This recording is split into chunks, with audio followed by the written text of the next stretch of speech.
Hello everyone, कैसे हैं आप सभी लोग। मैं हूं विवेक फ्रॉम फिनटेक्स प्रो, जहां पर हम बात करते हैं फाइनेंस एंड टैक्सेशन के। आज के सेशन में हम डिस्कस करने वाले हैं टीडीएस रिटर्न ऑन सैलरी यानी फॉर्म 24Q के बारे में समझेंगे। किस किस को फॉर्म 24Q फाइल करना होता है और जो उसकी सैलरी की डिटेल्स डालनी होती है एनेक्सर 2 के अंदर, उसको डिटेल में समझेंगे। पूरे फॉर्म को डिटेल में एनालाइज करेंगे। आपको प्रैक्टिकल डेटा के साथ में मैं दिखाऊंगा किस तरीके से आपको ये फॉर्म फाइल करना होता है और कैसे पोर्टल पे अपनी रिटर्न फॉर्म 24Q की अपलोड करनी होती है, यूटिलिटी का कैसे यूज करना है, सारी चीजें समझेंगे। पहले चलते हैं एक बार स्क्रीन पे ओवरव्यू ले लेते हैं फॉर्म नंबर 24Q का।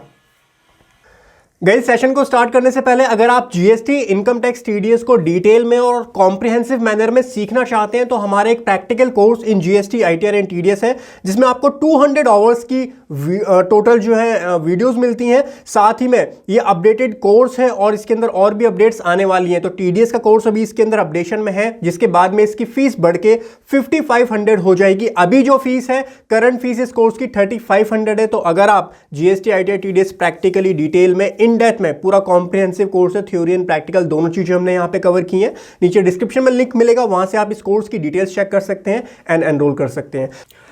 सो गाइस, आ चुके हैं स्क्रीन पर। चलिए समझते हैं सैलरी की टीडीएस रिटर्न के बारे में। एक बार ओवरव्यू ले लेते हैं। ओवरव्यू के बाद में आपको मैं पूरा फॉर्म समझाऊंगा, उसके बाद प्रैक्टिकल फाइलिंग की तरफ चलेंगे अपने सिस्टम पे।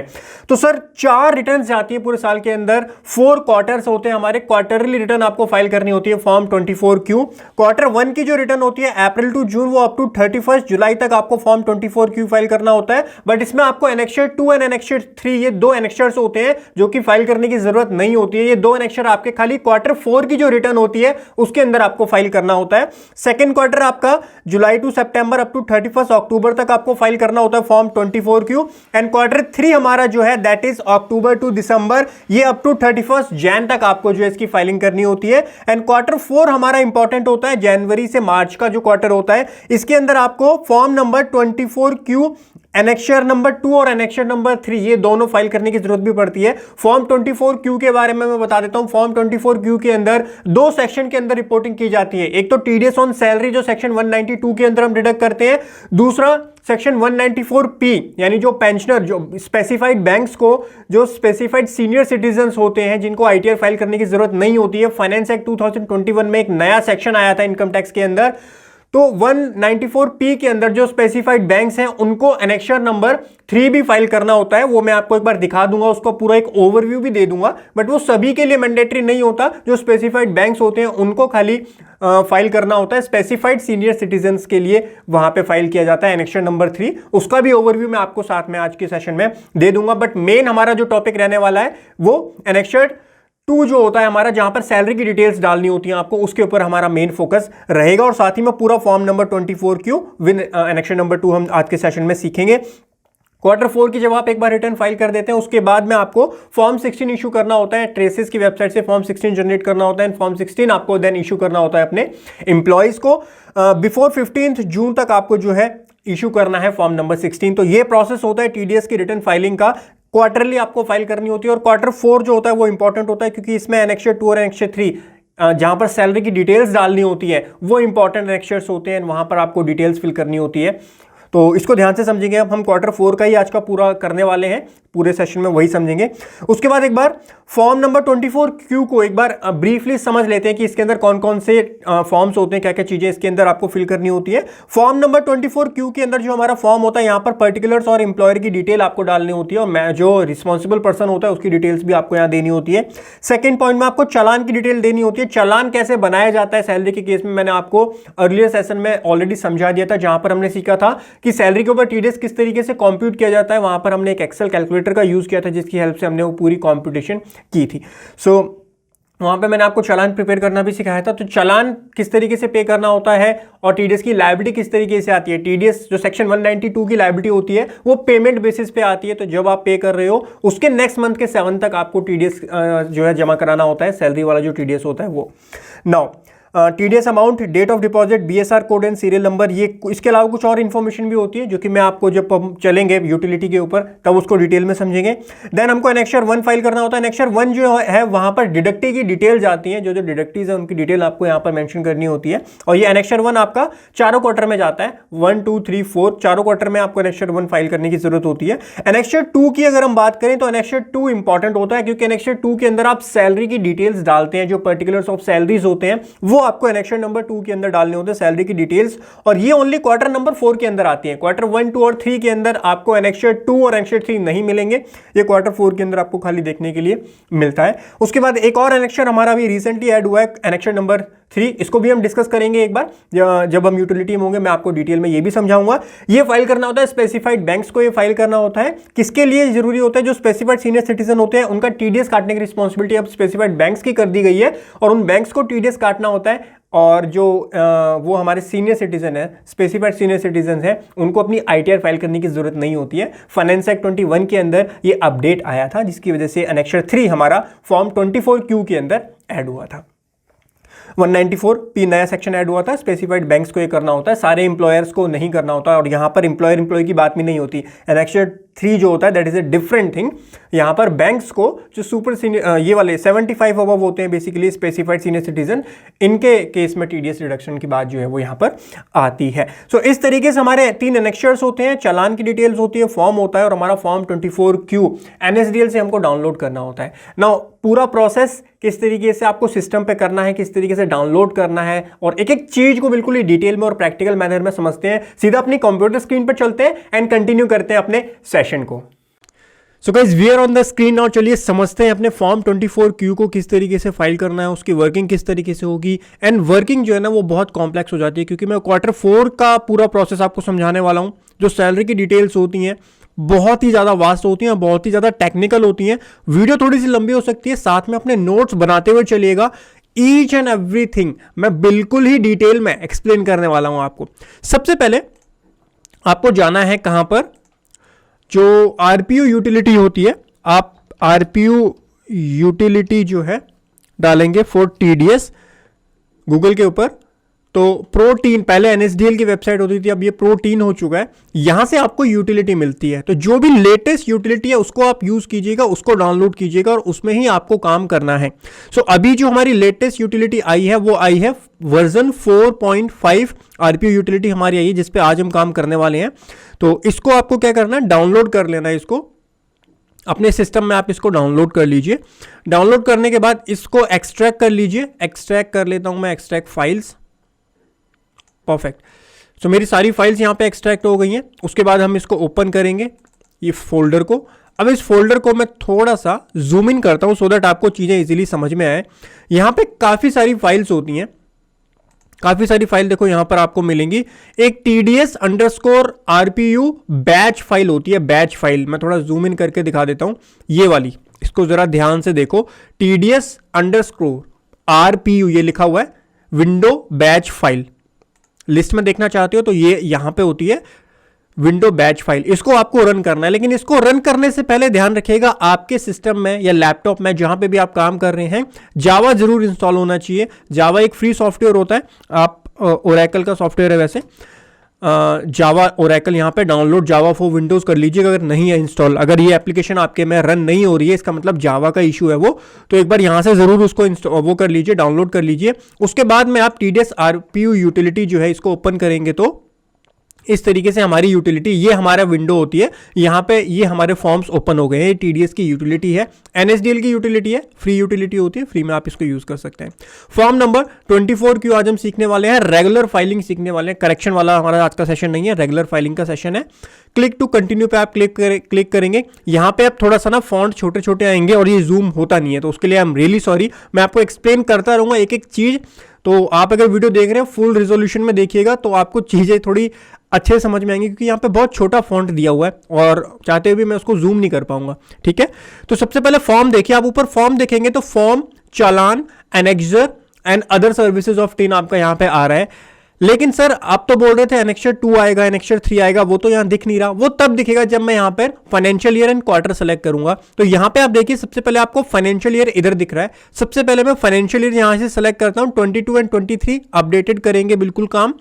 प्लीज सेलेक्ट क्वार्टर, यहां से क्वार्टर 4 हम सेलेक्ट करेंगे। जैसे ही मैं क्वार्टर 4 सेलेक्ट करूंगा मेरे पास बाकी दो एनेक्चर्स भी ओपन हो जाएंगे, annexure number 2 and annexure number 3। Annexure 2 salary details के लिए होता है, एनेक्चर 3 जो होता है वो स्पेसिफाइड बैंक्स को फाइल करना होता है जब स्पेसिफाइड सीनियर सिटीजन जो है उनका टीडीएस वो डिडक्ट करता है। तो इसीलिए एनेक्चर 3 भी हमारा यहां पे आ गया और एनेक्चर 2 भी आ गया। और इनको तो आज बहुत, एनेक्चर 2 को तो आज इतना डिटेल में समझेंगे कि बहुत ज्यादा डिटेल में, ठीक है। पूरी आप ये टीडीएस रिटर्न देखिए, टीडीएस 24 की कुछ नहीं है, एनेक्चर 2 ही सब कुछ होता है। समझाऊंगा आपको सारी चीजें बिल्कुल डिटेल में। सबसे पहले आता है आपका फॉर्म। तो फॉर्म जरा एक बार फॉर्म को भर लेते हैं, फॉर्म के अंदर डिटेल्स फिल कर लेते हैं। सबसे पहले जो फॉर्म के अंदर डिटेल्स आती है वो आती है पर्टिकुलर ऑफ स्टेटमेंट, जिसके अंदर आपको 10 नंबर डालना होता है, आपको परमानेंट पैन नंबर डालना होता है, उसके बाद टाइप ऑफ डिडक्टर सेलेक्ट करना होता है। ये इन्फॉर्मेशन मैंडेटरी है, तो इसको एक बार फिल कर देते हैं। उसके साथ साथ हमारे पास 2 एक्सेल शीट और है, एक सैलरी शीट है हमारी, एंड सैलरी शीट के साथ में हमारे पास दूसरा टीडीएस वाली शीट भी है। तो टीडीएस वाली जो वर्किंग है हमारी उसको भी ओपन कर लेते हैं। हमारी जो टीडीएस की वर्किंग है ये वाली। सो टीडीएस की प्रॉपर वर्किंग ये जो हमने बनाई है, टीडीएस का कैलकुलेटर है, ये मैंने आपको लास्ट क्लास में दिखा दिया था। सैलरी ऑन टीडीएस किस तरीके से निकाला जाता है, वही कैलकुलेटर है ये, इसी का हम यूज करेंगे, इसी की हेल्प से हम फाइल करेंगे अपनी आज के रिटर्न, ठीक है। ध्यान से देखिएगा क्योंकि बहुत टेक्निकल होती है 24 की, मतलब होती है टेक्निकल, आपको ध्यान देखना पड़ेगा तभी आप अच्छे से समझ पाओगे। तो मैंने यहाँ कुछ इन्फॉर्मेशन भी आपको चाहिए होती है, तो 10 नंबर और पैन नंबर की इन्फॉर्मेशन पहले तो डाल देते हैं। 10 नंबर हमने डाल दिया, उसके बाद परमानेंट अकाउंट नंबर जो हमारा पैन नंबर है वो भी हम डाल देते हैं। यहाँ पे आपको पैन डालना है जिसकी आप रिटर्न फाइल कर रहे हो, यानी जो डिडक्टर है उसकी डिटेल्स आप यहाँ पर डालेंगे। उसके बाद में आपको डालना है is this revise return no, और उसके बाद में टाइप ऑफ डिडक्टर आपका यहाँ पे आता है। तो यहाँ पे आपको करेक्ट क्लास सेलेक्ट करनी है, central government, state government, statutory body, autonomous body, local authority है, कंपनी है, ब्रांच है, एसोसिएशन ऑफ पर्सन है, आर्टिफिशियल जुडिशरी पर्सन है, बॉडी ऑफ इंडिविजुअल्स है, इंडिविजुअल या फर्म है, या फर्म है, इंडिविजुअल या एचयूएफ या फिर फर्म, दोनों अलग अलग होते हैं। फर्म तब सेलेक्ट कीजिएगा जब पार्टनरशिप फर्म की बात हो या एलएलपी की हो, एलएलपी का कोई सेपरेट नहीं है। हाँ, एलएलपी और पार्टनरशिप फर्म के लिए आप फर्म सेलेक्ट करेंगे, इंडिविजुअल या एचयूएफ के लिए आप इंडिविजुअल या एचयूएफ यहाँ पर सेलेक्ट करेंगे। ये सारी डिटेल्स आपको यहाँ पर मैंडेटरीली फिल करनी पड़ेगी। उसके बाद में सेकंड हमारा आता है पर्टिकुलर्स ऑफ डिडक्टर, यानी इंप्लॉयर की इंफॉर्मेशन आपको यहाँ पर देनी है। सबसे पहले आपको नेम देना है, तो जो ऑर्गेनाइजेशन का नेम है, इंप्लॉयर का नेम है या डिडक्टर का नेम, वो यहाँ पर आप देंगे। तो उसके बाद में ब्रांच या डिवीजन, देखो यहाँ पे वैसे तो ऑप्शनल है, लेकिन जब आप अगर यहाँ छोड़ दोगे तो कभी कभी एरर, रिपोर्ट के अंदर आपका एरर आ जाता है। तो यहाँ पे आप ब्रांच या डिवीजन कुछ देना चाहते हो तो दे सकते हो, जैसे दिल्ली है तो दिल्ली दे दो। अगर कुछ भी नहीं देना है, कोई ब्रांच नहीं है, तो आप एनएबी यहाँ पर लिख सकते हो, कोई उसमें भी इशू वाली बात नहीं है। उसके बाद में आपका एओ कोड, ये सारा मैंडेटरी नहीं होता। उसके बाद फ्लैट नंबर आपको डालना होता है, तो जो कंप्लीट एड्रेस है वो यहाँ पे आप दे सकते हो। तो यहाँ पर हम जो है एड्रेस डाल देते हैं, तो जो डिडक्टर का कंप्लीट एड्रेस है वो यहाँ पर आप मेंशन करेंगे, और स्टेट हमारा दिल्ली आ जाएगा, दिल्ली, जो भी आपका स्टेट है आप डालिए यहाँ पे। ईमेल आईडी हम यहाँ पे डाल देते हैं, टेलीफोन नंबर में यहाँ पर रहने देते हैं, नीचे डालेंगे टेलीफोन नंबर, और जीएसटी नंबर आप डालना चाहते हो, ऑप्शनल होता है, जीएसटी नंबर डालना चाहते हो वो भी आप यहाँ पर डाल सकते हो। Has address change to the last return, अगर आपका एड्रेस चेंज हुआ लास्ट रिटर्न से तो यस कीजिए, अदरवाइज यहाँ पे आप नो कीजिए। उसके बाद ऊपर के पर्टिकुलर्स यहाँ पर सेम कर लेते हैं। थर्ड पॉइंट में आपको डालना होता है particular of person responsible for deduction of tax. अब यहाँ पर क्या होता है, काफ़ी बार जैसे कंपनीज के एम्प्लॉयर या ऊपर तो डिटेल्स आती है कंपनी के डायरेक्टर की, अगर मैं प्राइवेट लिमिटेड की बात करूँ तो डायरेक्टर की डिटेल आएगी, और यहाँ पर डिटेल आती है जो कंपनी का फाइनेंशियल ऑफिसर होता है या person who is responsible for deducting TDS, तो उसकी डिटेल्स आती है। और आप ये सेम भी कर सकते हैं, सेम वाले में भी कोई दिक्कत वाली बात नहीं है। तो यहाँ पर मैं अभी अपनी डिटेल डाल देता हूँ, और डेजिग्नेशन में हम डाल सकते हैं प्रोप्राइटर है तो प्रोप्राइटर डालेंगे, यहाँ पर ओनर डाल सकते हो आप। परमानेंट अकाउंट नंबर हम यहाँ पर डाल देते हैं, यहाँ डिटेल्स सारी डाल देना, क्योंकि काफ़ी बार क्या होता है ना, ऑप्शनल डिटेल होती है लेकिन उसके रिलेटेड भी आपकी एरर वो शो कर देता है। उसके बाद आपका टेलीफोन नंबर है, तो टेलीफोन नंबर, स्टेट कोड भी डाल दो, स्टेट कोड नहीं डालोगे तो वहाँ पे भी कभी कभी दिक्कत आ जाती है। ईमेल आईडी यहाँ पर डाल दो। उसके बाद में ऑल्टरनेट ईमेल आईडी की ज़रूरत नहीं है, और एड्रेस चेंज हुआ है तो यस कीजिए, अदरवाइज नो कीजिए। मोबाइल नंबर यहाँ पर डाल दो आप। तो अगर आपने लास्ट पीरियड का 24 की फाइल किया है तो यहाँ पे यस कीजिए, और उसका जो रिसीट नंबर है वो रिसीट नंबर यहाँ पर आप डालिए। वैसे ऑप्शनल होता है, काफ़ी पेड सॉफ्टवेयर अगर आप यूज़ करते हैं तो पेड सॉफ्टवेयर के अंदर ये मांगता भी नहीं है, बट ये पुराना यहाँ पे चलता हुआ आ रहा है। तो अगर आपके पास अवेलेबल है तो यस करके आप उसका नंबर दे दीजिए, अदरवाइज अगर यहाँ नहीं भी डालोगे तब भी कोई दिक्कत वाली बात नहीं है। उसके बाद में अगर कोई एरर आएगी तो लास्ट में फिर चेक कर लेंगे इसको। चालान के अंदर चलते हैं। अब हमको यहाँ पर चालान की डिटेल डालनी पड़ेगी। तो चालान की डिटेल हमने यहाँ पर सेव की हुई है। जो चालान हमने पे किया था टीडीएस का, वो चालान हम यहाँ पर डाल रहे हैं। चालान की डिटेल चलो डाल देते हैं, फिर मैं आपको बताता हूँ कि किस तरीके से पूरा टीडीएस का प्रोसेस काम करता है, क्योंकि काफ़ी सारी ऑर्गेनाइजेशंस में ना अलग अलग तरीके से काम होता है। मैंने आपको अपने लास्ट सेशन में भी समझाया था, जहाँ पे हम टीडीएस निकालना सीख रहे थे सैलरी के ऊपर। आज मैं फिर से उस चीज़ को रिपीट करूंगा, बट ऐड रो करते हैं। सबसे पहले एक चालान है हमारा पूरे साल का, तो एक चालान यहाँ पर हम ऐड कर देते हैं। एक चालान के अंदर कितना टीडीएस है हमारा, 8,99,77,930, 8,99,7,930, 8,99,77,930, परफेक्ट। उसके बाद 0,0,0,0 और ये भी 0 आ गया, टोटल आ गया, चेक नंबर आ गया। उसके बाद है लास्ट बीएसआर कोड या 24G रिसीट नंबर। ये बेसिकली गवर्नमेंट ऑर्गेनाइजेशंस के लिए होता है, उनको डालना होता है। आपको यहाँ नहीं डालना, आपको डालना है नेक्स्ट वाले में जहां पर लिखा हुआ है बीएसआर कोड या फिर receipt number of form 24G। So BSR code आपके लिए यहाँ पर आपको डालना मैंडेटरी है। तो बीएसआर कोड आपको अपने चालान में मिल जाएगा, तो वहाँ चालान से आप कॉपी करके यहाँ पर डाल सकते हैं। गाइस यहाँ पे आ रहा है last date on which tax deposit. यहाँ पे आपको अभी कुछ नहीं डालना है। आपको 311 वाला जो दिख रहा है, date on which amount deposited through challan, यहां पर आपको डालना है पॉइंट नंबर 16 के अंदर, और 2 अप्रैल 2023। तो यहां से आप कैलेंडर से सेलेक्ट कर सकते हो या कॉपी करके पेस्ट भी हो सकता है, वो मैं आपको अभी बता दूंगा, क्योंकि अभी हमको एनेक्चर 1 डालना है, एनेक्चर 2 डालना है, वहां पे हम कॉपी पेस्ट का यूज करने वाले हैं। सो 2 अप्रैल को हमने किया है, तो यहां पर हम इसको ओके कर देते हैं, 2 अप्रैल 2023। उसके बाद लास्ट वीडियो ट्रांसफर वाउचर। ये ट्रांसफर वाउचर वगैरह काफ़ी सारे आपको ऐसी इन्फॉर्मेशन मिलेगी जहां पे आपको कुछ डालना नहीं होता। बेसिकली ये सेम फॉर्म यूज किया जाता है काफ़ी सारी ऑर्गेनाइजेशंस के थ्रू। गवर्नमेंट के जो टीडीएस की रिटर्न जाती है वो भी इसी फॉर्म के अंदर जाती है। स्टेट गवर्नमेंट है, सेंट्रल गवर्नमेंट है, तो उनके केस में क्या होता है ना, ट्रांसफर वाउचर के थ्रू ये सारा काम किया जाता है, तो वहां के लिए रेलिवेंट होता है। तो आपको जो चीज़ मैं बता रहा हूँ बस वहीं पर आपको करेक्ट चालान की डिटेल मैंशन करनी है, बाकी आप जो है ब्लैंक छोड़ सकते हो। देन चालान सीरियल नंबर में हमको डालना होता है, जो चालान सीरियल नंबर हमको मिलता है वो हम यहां से कॉपी पेस्ट कर लेते हैं। उसके बाद में mode of deposit through book adjustment. अब ये बुक एडजस्टमेंट भी की जाती है, गवर्नमेंट की जो डिपार्टमेंट्स होते हैं वहां पर ये बुक एडजस्टमेंट के थ्रू काम किया जाता है टीडीएस का, लेकिन यहां पे हम नो करेंगे क्योंकि हम एक नॉर्मल टैक्स पेयर के लिए यहां पर टीडीएस की फाइलिंग सीख रहे हैं। उसके बाद में इंटरेस्ट टू बी एलोकेटेड या पोर्शन में 0, अदर्स के अंदर 0 है। देन हेड की बारी आती है, कौन से हेड के अंदर ये टीडीएस डिपॉजिट हुआ है। ये थोड़ा सा छोटा होगा तो मेरी बातों को ध्यान से सुनना और रिजोल्यूशन वीडियो को पूरा ही रखना, वरना हो सकता है थोड़ा आपको क्लियर ना दिखे क्योंकि मैं इसको जूम नहीं कर पाऊंगा।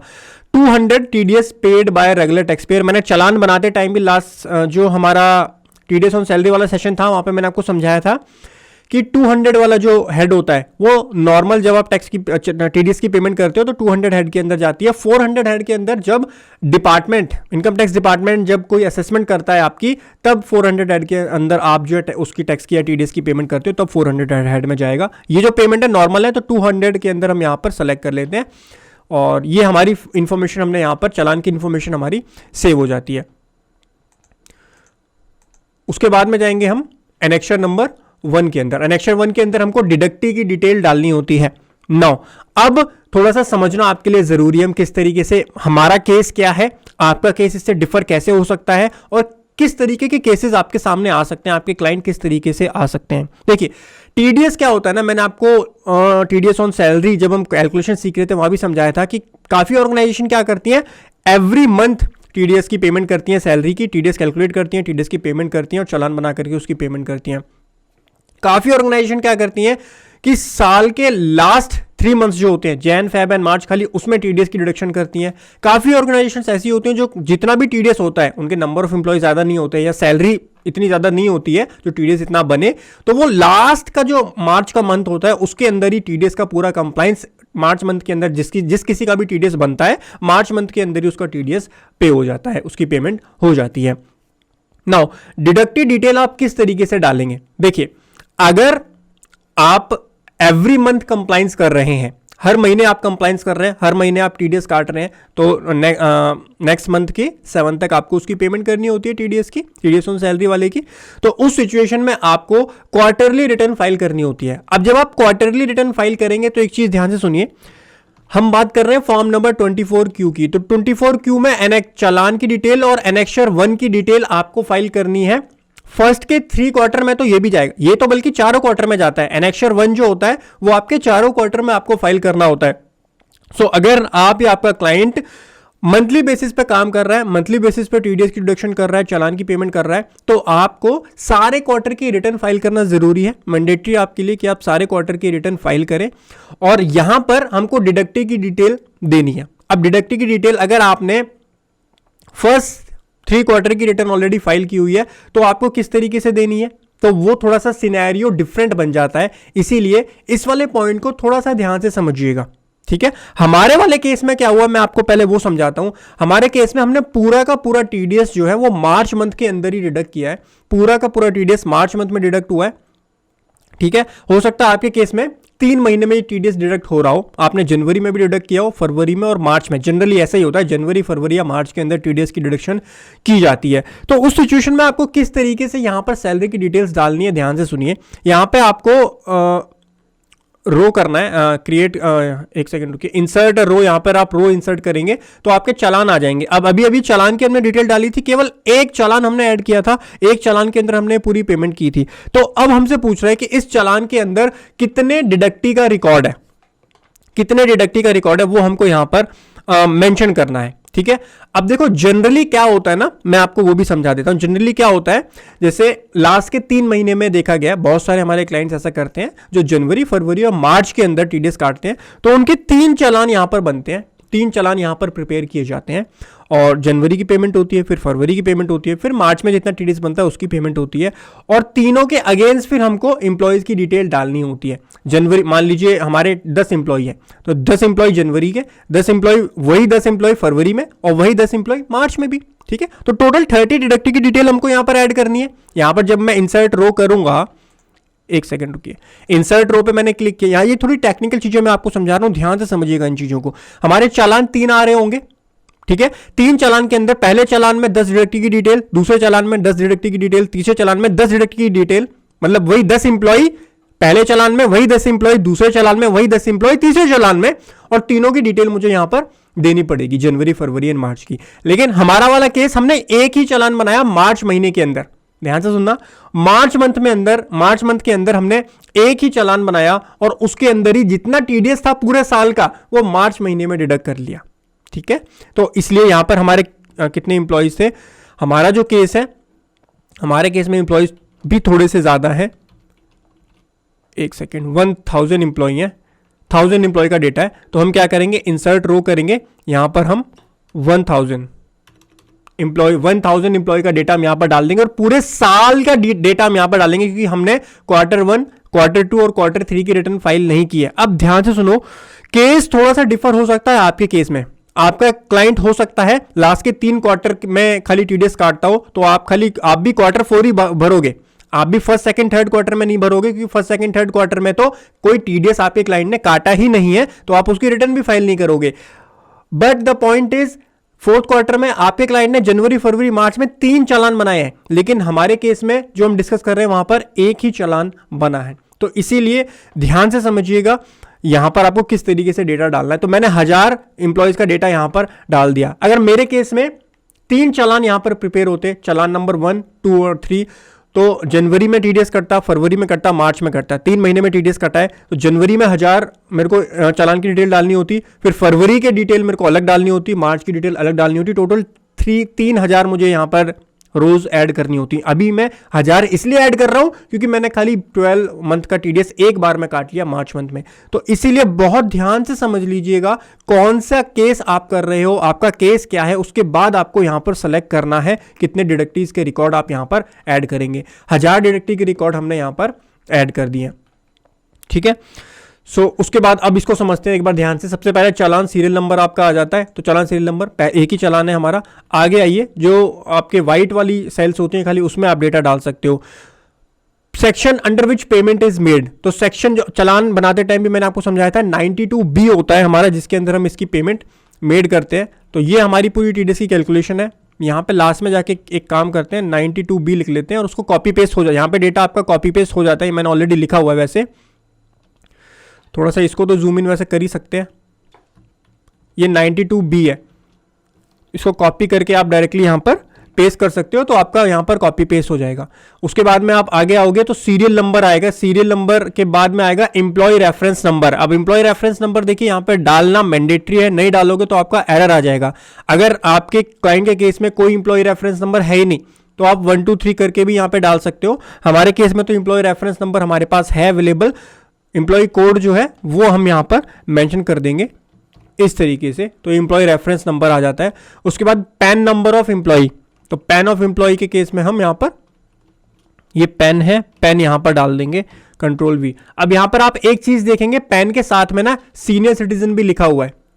तो मैंने आपको स्टार्टिंग में बताया था कि अब जो है फॉर्म 24Q ही फाइल होता है सेक्शन नंबर 194P के लिए। सेक्शन 194P सीनियर सिटीजन्स का जो टीडीएस कटता है, जो स्पेसिफाइड बैंक को काटना होता है, उसके लिए भी यही फॉर्म यूज किया जाता है। इसीलिए यहाँ पर सीनियर सिटीजन भी आ रहा है। एक एक चीज मैं आपको बहुत डिटेल में समझाने वाला हूँ, वीडियो को लास्ट तक देखना और अपने साथ नोट्स बनाते हुए जरूर चलना, क्योंकि इसमें बहुत ज्यादा कॉम्प्लेक्सिटी भी होती है और काफी बार गलतियां भी हो जाती हैं।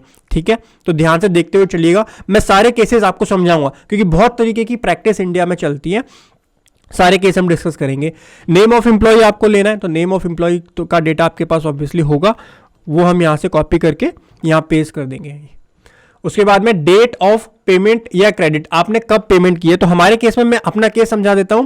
31 मार्च को, मार्च की पेमेंट है, यानी 31 मार्च को इसकी पेमेंट हो चुकी है। तो डेट ऑफ पेमेंट हम क्या लेंगे यहाँ पर, 31 मार्च यहाँ पर डेट ऑफ पेमेंट लेंगे। डेट ऑफ पेमेंट हम यहाँ पर कॉपी करके यहाँ पर पेस्ट एज वैल्यू कर देंगे, तो यहाँ पर हमारा आ जाएगा। उसके बाद में अमाउंट पेड या अमाउंट क्रेडिटेड। अब यहां पर काफी बार ना कंफ्यूजन आ जाती है, काफी बार कंफ्यूजन आ जाती है कि सर यहां पर कितना ले, अमाउंट पेड और अमाउंट क्रेडिट। सर कंफ्यूजन क्यों आती है? देखो, मैं तो एक एम्प्लॉय का एक बार यहां पर डाला, अब हो सकता है आपके केस में एक एम्प्लॉय 3 बार आ रहा हो। जैसे मैं किसी एक का एग्जांपल लेके चलता हूं, तो एक मान लो आप, जैसे ये रॉय जी हैं कोई, रॉय जी का मान लो मैं तो पूरे साल का यहां पर अमाउंट पेड या क्रेडिट डालूंगा, क्योंकि मैंने अभी तक 24Q फाइल ही नहीं किया। ये पहला 24Q हम इसका फाइल कर रहे हैं, तो यहां पर मुझको, और हमने टीडीएस जो काटा है वो भी मार्च मंथ के अंदर ही इसका पूरा टीडीएस काटा है। सैलरी तो इसको मंथली दी है, बट टीडीएस की जो डिडक्शन की है वो हमने मार्च मंथ के अंदर की है। तो अमाउंट पेड के अंदर हम पूरा का पूरा अमाउंट यहां पर इसका मेंशन करेंगे कितना आएगा।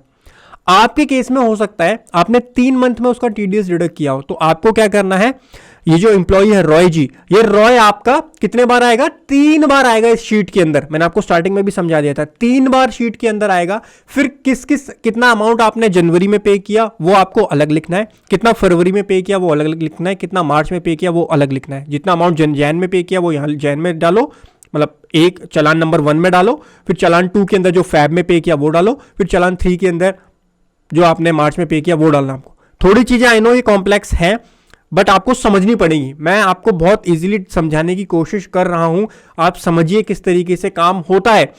क्योंकि ये जो डेटा है ना, ये जाता कहां पे है, मैं बताता हूं कहां जाता है। जब आप 26A चेक करते हो ना किसी इंप्लॉय का, तो वो 26A कहां से जनरेट होता है, मुझे आंसर दीजिए। 26A में आप देखते हो कि सैलरी आ रही है, सेक्शन 192B के अंदर टीडीएस कटा हुआ वो आ रहा है। वो कहां से शो होता है, वो यहीं से शो होता है जो एनेक्चर 1 एक इंप्लॉयर फाइल करता है। जब इंप्लॉयर एनेक्चर 1 फाइल करता है, वहीं से वो डेटा पिक होकर के जाता है इंप्लॉय, क्योंकि हमने पैन नंबर डाला ना इंप्लॉय का, तो वो इंप्लॉय के पैन में जाकर के रिफ्लेक्ट होता है। अब मान लीजिए एक कंपनी है, एक कंपनी का मैं अपना एग्जांपल ले लेता हूं। मान लीजिए हम हर महीने टीडीएस काटते हैं, हर महीने टीडीएस काटते हैं, अप्रैल मई जून जुलाई से लेकर के मार्च तक हम पूरा का पूरा टीडीएस इंप्लॉय का काटते हैं। तो उस सिचुएशन में जब यहां पे मैं काम करूंगा तो टीडीएस क्वार्टरली जाएगी। जब फर्स्ट क्वार्टर की मैं टीडीएस रिटर्न फाइल करूंगा यहां पर, ये रिटर्न तो क्वार्टरली फाइल करूंगा ना, अगर मैं ऐसा थोड़ी रिटर्न पूरे साल की नहीं जाती, 24 जो जाती है वो क्वार्टरली जाती है। तो जब मैं फर्स्ट क्वार्टर की फाइल करूंगा यानी अप्रैल, मई एंड जून की जब मैं फाइल करूंगा तो वहां पे मैं अपना जो मेरा इंप्लॉई है या मिस्टर रॉय को मैं 3 बार शो करूंगा। अप्रैल में मैंने कितनी सैलरी दी वो मैं यहां पर शो करूंगा, मई में कितनी सैलरी दी वो मैं शो करूंगा, जून में कितनी सैलरी दी वो मैं यहां पर शो करूंगा, और कितना उसके ऊपर टीडीएस काटा वो मैं यहां पर शो करूंगा। बड़ी कंपनीज में जनरली यही होता है, हर महीने टीडीएस की डिडक्शन की जाती है। तो ध्यान रखिएगा, मैं यहां पर मतलब काम थोड़ा इजी करने के लिए एक बार में काट लो, खाली मार्च में काट लो या लास्ट के 3 मंथ में काट लो, तो थोड़ा काम इजी करने के लिए किया जाता है। बट जो एक बड़ी ऑर्गेनाइजेशन के अंदर हर महीने टीडीएस की डिडक्शन की जाती है। तो अब देखो, जब मैं 12 बार इसका टीडीएस काटूंगा तो इसके जो फॉर्म 26AS होगा उसमें 12 बार वो एंट्री रिफ्लेक्ट होगी, 12 टाइम्स एंट्री रिफ्लेक्ट होगी, क्योंकि 12 टाइम मैंने अपने एनेक्शर 1 के अंदर इस इंप्लॉय को इसके पेन के साथ में मेंशन किया हुआ है। गेटिंग माय पॉइंट है? किस तरीके से आप इस पूरे प्रोसेस को समझो कि इसका डेटा का होने क्या वाला है। ठीक है, आप बहुत इजीली समझ जाओगे कैसे रिटर्न फाइल होनी है, बस इसका एक बार प्रोसेस समझ लो। अब यहां पर मैंने अपना केस आपको समझा दिया, हमारा जो केस है वहां पर हमने खाली मार्च मंथ के अंदर इसका पूरा टीडीएस डिडक्ट किया हुआ है अपने 1000 इंप्लॉइज का, तो इसीलिए जो अमाउंट हम यहां पर डालेंगे वो पूरी टोटल अमाउंट डालेंगे। वरना आप एक चीज सोचो, यहां पर अब मैं यहां पर पूरा अमाउंट डालूंगा, हम जो अमाउंट डालेंगे वो अमाउंट क्या डालेंगे, जो पूरे ईयर में हमने अमाउंट पे किया है एम्प्लॉय को, तो वो हमको पूरे एनुअल, मैं दिखाता हूं आपको, ये पूरे एनुअल का जो है वो सैलरी है, पूरे साल में हमने कितनी सैलरी दी वो हमारी यहां पर शो हो रही है। एक सेकंड में दिखाता हूं, ये रहा टोटल पे टीडीएस से पहले वाला हमको लेना है। टोटल पे पूरे साल का उस इंप्लॉय का कितना है वो हमारा यहां पर आ रहा है। ये फिगर हमको क्या करना है, कॉपी करके ये फिगर यहां पर हम इसके अंदर पुट करेंगे, ये फिगर पुट करेंगे।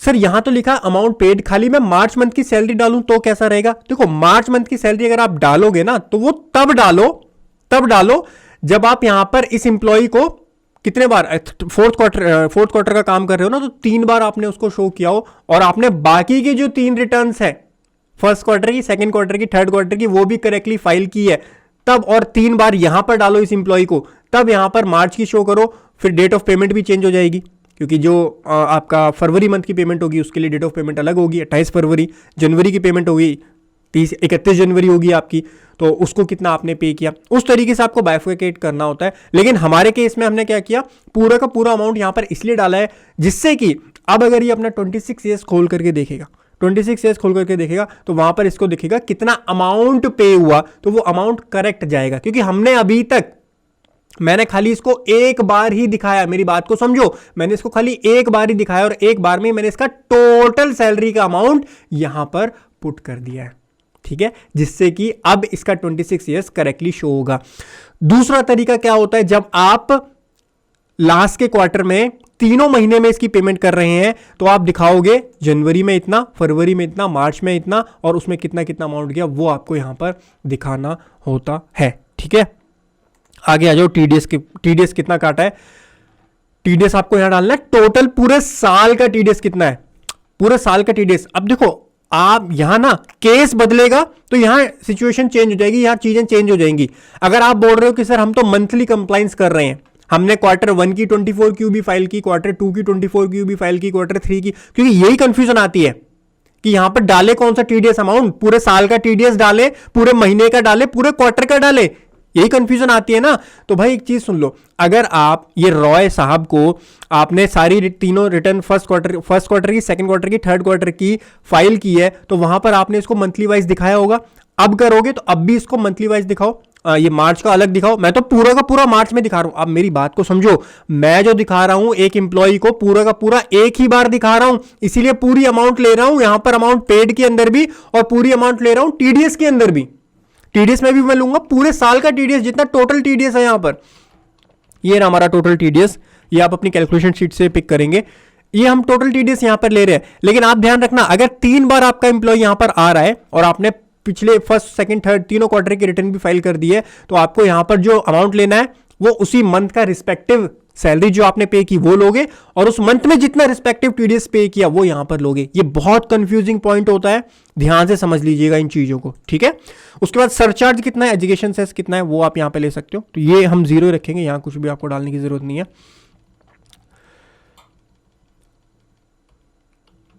ये जीरो हम ले लेते हैं यहां पर, और एजुकेशन सेस में भी हम इसको जीरो ले लेते हैं। टोटल टैक्स डिडक्टेड आपका ये आ गया, और टोटल टैक्स डिपॉजिट कितना है वो सेम ही रहता है, टोटल डिडक्ट और डिपॉजिट इतना हमने डिपॉजिट किया। डेट ऑफ डिडक्शन आपको डालनी है कि टीडीएस डेट ऑफ डिडक्शन क्या है, टीडीएस डिडक्शन की डेट क्या है। तो जिस डेट को हमने पे किया था, एक सेकंड रुको, डेट ऑफ डिडक्शन हमारे यहां पर बनेगी 31/3/2023। जब हम यहां पे मैं क्लैरिफाई कर देता हूं, सेक्शन 192 की हम बात कर रहे हैं। सेक्शन 192 में टीडीएस डिडक्ट करने की ऑब्लिगेशन तब आती है जब आप सैलरी की पेमेंट कर देते हैं। हमारे केस में मार्च मंथ की सैलरी 31 मार्च को पे हो जाती है, इसीलिए 31 मार्च 2023 डेट ऑफ डिडक्शन हम यहां पर लेके चल रहे हैं, ठीक है। तो इसको पेस्ट कर देते हैं, डेट आ गई हमारी।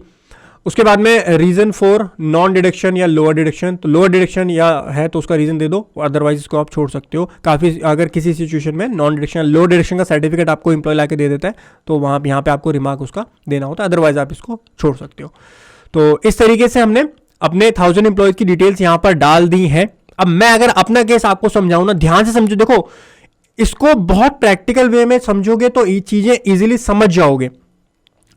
मैं अगर बात करूं अपने किसी एम्प्लॉय की, मैं अगर इनकी बात करूं जी, कमलजीत सिंह की बात करूं, कमलजीत सिंह का मैंने अपनी टीडीएस रिटर्न के एनेक्सर 1 में शो किया कि भाई 31/3/2023 को मैंने 6,08,400 इसको दिए, जिसपे टीडीएस जीरो काटा है। अब आपके दिमाग में एक क्वेश्चन आ जाएगा कि सर 6,08,000 की आपने सैलरी दे दी पूरे साल में, ये तो पूरे साल की सैलरी है ना, तो एम्प्लॉय के 26 ईयर्स में 6,08,000 भी आ गया, टीडीएस कैसे नहीं बना भाई? 5 लाख से ऊपर तो टीडीएस बनता है भाई। ये अमाउंट मैंने पे किया सैलरी का, एम्प्लॉय की हो सकता है डिडक्शंस, हो सकता है क्या है, एम्प्लॉय की 80C की डिडक्शन होगी, एम्प्लॉय की 80D की डिडक्शंस होगी, डिडक्शंस माइनस करने के बाद में हो सकता है उसका ग्रॉस हो सकता नहीं है, 5 लाख से कम इनकम है इस एम्प्लॉय की, इसीलिए इसका टीडीएस, इसका टैक्स जीरो बन रहा है। ये डिटेल्स मैं भी एनेक्सर 2 में दूंगा, अभी रुक जाओ। अभी पूरे साल की जो डिटेल्स है ना, फॉर्म 16 कैसे बनेगा, फॉर्म 16 बनता है एनेक्सर 2 से। आप टेक्निकलिटी को समझो कि कैसे ये पूरा मैकेनिज्म काम करता है, चीजें बहुत सिंपल हो जाएंगी आपके लिए, ठीक है। तो अब पहली बात, इंप्लॉई का 26 ईयर्स सोचो कि भाई कमलजीत सिंह अपना 26 ईयर्स खोल करके देख रहा है, तो उसको क्या दिख रहा है कि पूरे साल में उसको 6,08,400 रुपए की सैलरी मिली और टीडीएस जीरो कटा, और जब वो अपना फॉर्म 16 देखेगा वहां पर भी उसका टीडीएस जीरो होगा, वो चीज वो मैच कर लेगा। तो यानी ये चीज जो आप, ये काम जो वर्किंग है, ये बिल्कुल करेक्टली आप वर्किंग कर रहे हो, ठीक है। अब वहीं पे मैं दूसरा केस भी आपके साथ सर आप इतने केस क्यों डिस्कस कर रहे हो, चीजें कॉम्प्लिकेटेड हो रही हैं भाई, चीजें कॉम्प्लिकेटेड हैं, मैं कर नहीं रहा हूं, चीजें हैं कॉम्प्लिकेटेड, मैं बस आपको उसको इजीली समझाने की कोशिश कर रहा हूं कि अगर 12 बार वो टीडीएस कटा है तो इस वाले सिचुएशन में 3 बार कमलजीत सिंह का नाम 3 बार यहां पे आ रहा होगा। जो जनवरी में, वैसे जनवरी में सैलरी दी वो, फैब में सैलरी दी वो, एंड मार्च में जो सैलरी दी वो यहां पर आ रही होगी, और जितनी जितनी सैलरी दी वो यहां पर आ रही होगी, जो उसका उस रिस्पेक्टिव मंथ का टीडीएस है वो यहां पर आ रहा होगा। उस सिनेरियो में अगर वो वाला केस मेरा होता, तो उस सिनेरियो में जब एम्प्लॉय अपना 26 ईयर्स देखेगा, ध्यान से सुनना बात को, जब एम्प्लॉय अपना 26 ईयर्स खोल करके देखेगा, उसको वहां पर 12 एंट्री दिखेंगी, 12 एंट्री। जो मैंने अपने फर्स्ट क्वार्टर के अंदर 3 एंट्री डाली थी, अप्रैल मई जून की, वो दिखेंगी उसको। जो सेकेंड रिटर्न के अंदर मैंने डाली थी 3 एंट्री, वो दिखेंगी। थर्ड क्वार्टर की 3 एंट्री दिखेंगी। फोर्थ क्वार्टर में जो 3 एंट्री मैं डालूंगा जनवरी फरवरी मार्च की, वो एंट्री एम्प्लॉय को अपने 26 ईयर्स में दिखेंगी, और वो पूरा जब टोटल करेगा तो उसका 6,08,000 बन जाएगा, 6,08,400 टोटल उसका बन जाएगा। बोलो बात समझ में आ रही है? वहां भी यही हो रहा है, मैं भी वही काम कर रहा हूं, बस मैंने थोड़ी अलग प्रैक्टिकल अप्रोच फॉलो की। मैंने मार्च मंथ के अंदर पूरा टीडीएस काटा, इसीलिए मैंने यहां पर पूरे साल का अमाउंट यहां पर लिया हुआ है। लेकिन आपको अपने केस के अकॉर्डिंग काम करना है। अगर मेरे तरीके से काम कर रहे हो, मार्च में पूरा टीडीएस काटा हुआ है आपने, तो आप ये वाला अप्रोच फॉलो कर सकते हो, अदरवाइज आपको फिर बाइफरकेट करना पड़ता है, ठीक है। तो इन चीजों का ध्यान रखिएगा। चलिए, एनेक्सर 1 के अंदर डिडक्टिव की डिटेल आपने डाल दी है। परफेक्ट, टीडीएस की डिटेल डाल दी है करेक्टली हमने, टीडीएस किस किस का कितना कितना काटा है। वर्किंग तो सारी हो रखी है, वर्किंग की टेंशन मत लो कि सर कुछ गलत हो जाए, सी हो जाए, वर्किंग हमने सारी ऑलरेडी कर ली है। ये मैंने आपको लास्ट सैलरी ऑन टीडीएस वाली कैलकुलेशन में सिखा दी थी कैसे करनी है। अब आपको यहाँ डेटा फीड करना है। अब आता है हमारा एनेक्शन नंबर 1 हो गया हमारा, एनेक्शन नंबर 2 आता है जो कि एनेक्शन 1 से और भी ज्यादा कॉम्प्लिकेटेड है। पहले तो एनेक्शन 2 को समझो, एनेक्शन 2 होता क्या है। एनेक्शन 2 में आपको सैलरी की डिटेल्स डालनी होती है। 1000 इंप्लॉइज है तो 1000 इंप्लॉइज की डिटेल यहां पे डालनी होगी सारी। बहुत देखो इसका ऑब्जेक्टिव क्या है सर, पहले ऑब्जेक्टिव समझाओ ये क्यों बन रहा है। सैलरी डिटेल्स एनेक्शन 2, इससे होता क्या है सर, इसी से इंप्लॉय का फॉर्म 16 जनरेट होता है। ठीक है, बात समझ गए। फॉर्म 16 के अंदर सारी डिटेल्स होती हैं।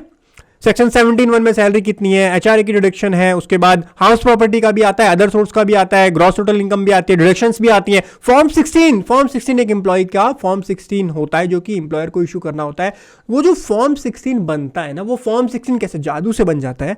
नहीं, जब एक एम्प्लॉयर एनेक्शन 2 के अंदर सैलरी डिटेल्स में सारी डिटेल फिल करता है, उसके बाद ही तो जनरेट होता है फॉर्म 16। ठीक है, तो फॉर्म 16 आपका जनरेट होता है एनेक्शन 2 से। ठीक है, अब इसके अंदर देखो थोड़ा मैं क्लियर करता हूं, केसेस क्लियर करता हूं। हमारे 1000 इंप्लॉइज हैं, हमारे 1000 इंप्लॉई हैं, तो मैं यहां पर कितनी रोज ऐड करूं, मुझे आप आंसर दीजिए। कितनी रोज मुझको यहां ऐड करनी चाहिए? अगर मेरे 1000 इंप्लॉई हैं, 1000 रोज ऐड करनी चाहिए कायदे से, बिल्कुल ठीक बात है, कोई दिक्कत नहीं है। अच्छा, एक कंफ्यूजन आ सकती है, मान लीजिए आपने जनवरी में भी टीडीएस काटा, फरवरी में भी काटा, मार्च में भी काटा, 3 चालान आपने बनाए और यहां पर आपने जो डिटेल डाली है वो 3000 इंप्लॉइज की। एनेक्शन 1 में जो डिटेल डाली है ना वो 3000, मतलब इंप्लॉय तो 1000 ही है, तो 1000 इंप्लॉय जनवरी में, वही 1000 इंप्लॉय फरवरी में, वही 1000 इंप्लॉय मार्च में, टोटल 3000 की डिटेल यहां डाल दी है। तो सर क्या तब भी हमको यहां पर 1000 की डालनी है? यस भाई, यहां पर आप पूरे साल का डेटा डालोगे।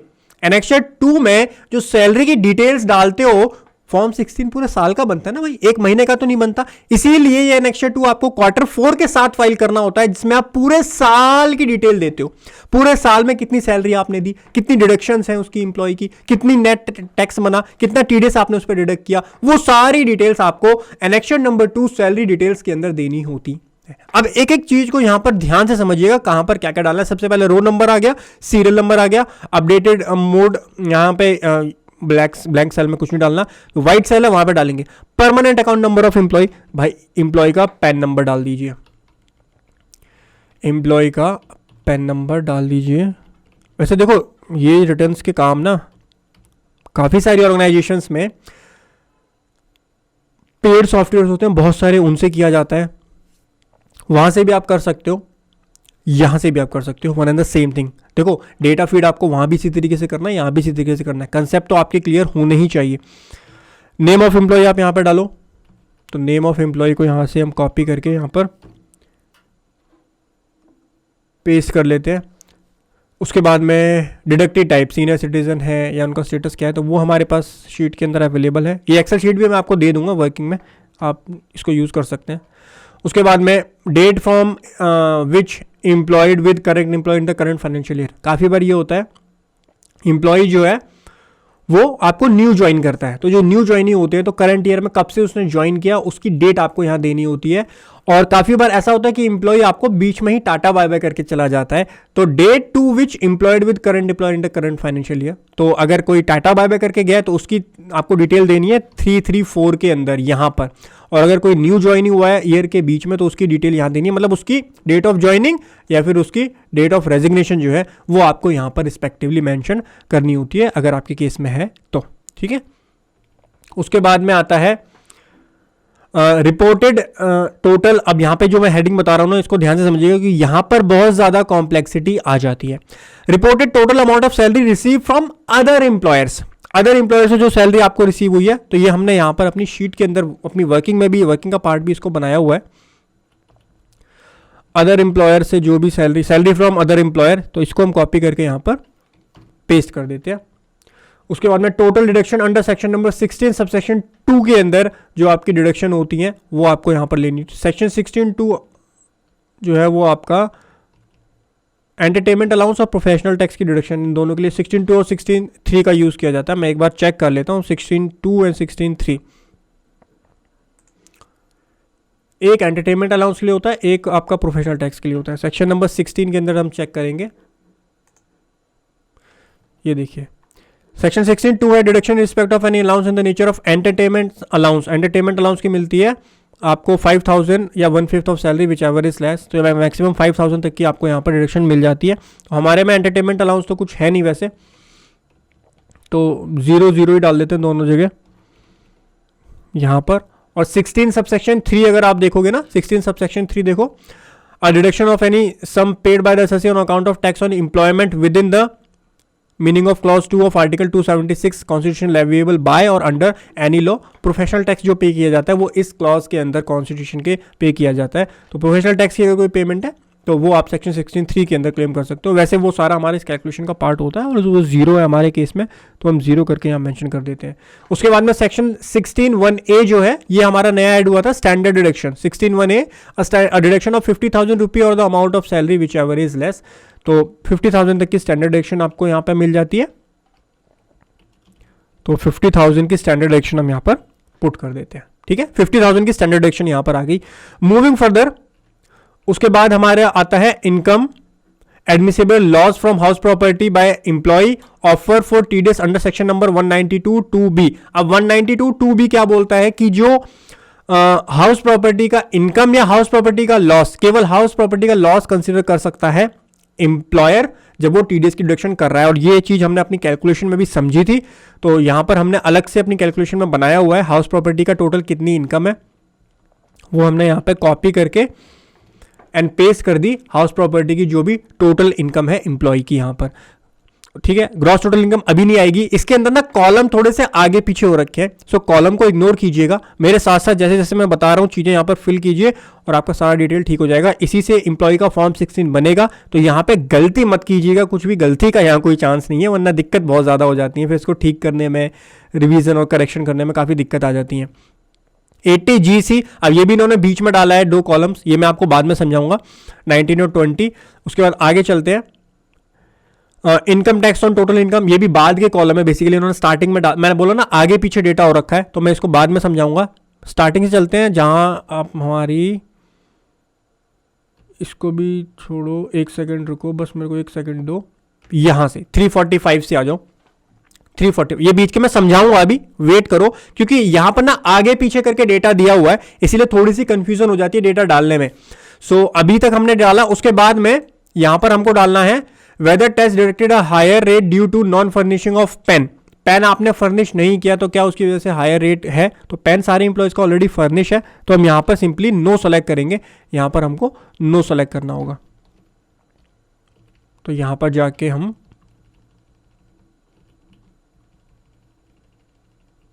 ये नो है, सारे एम्प्लॉयज के केस में नो, कॉपी पेस्ट हमने कर दिया, यहाँ पर सेलेक्ट नहीं हुआ, ये भी नो हो गया।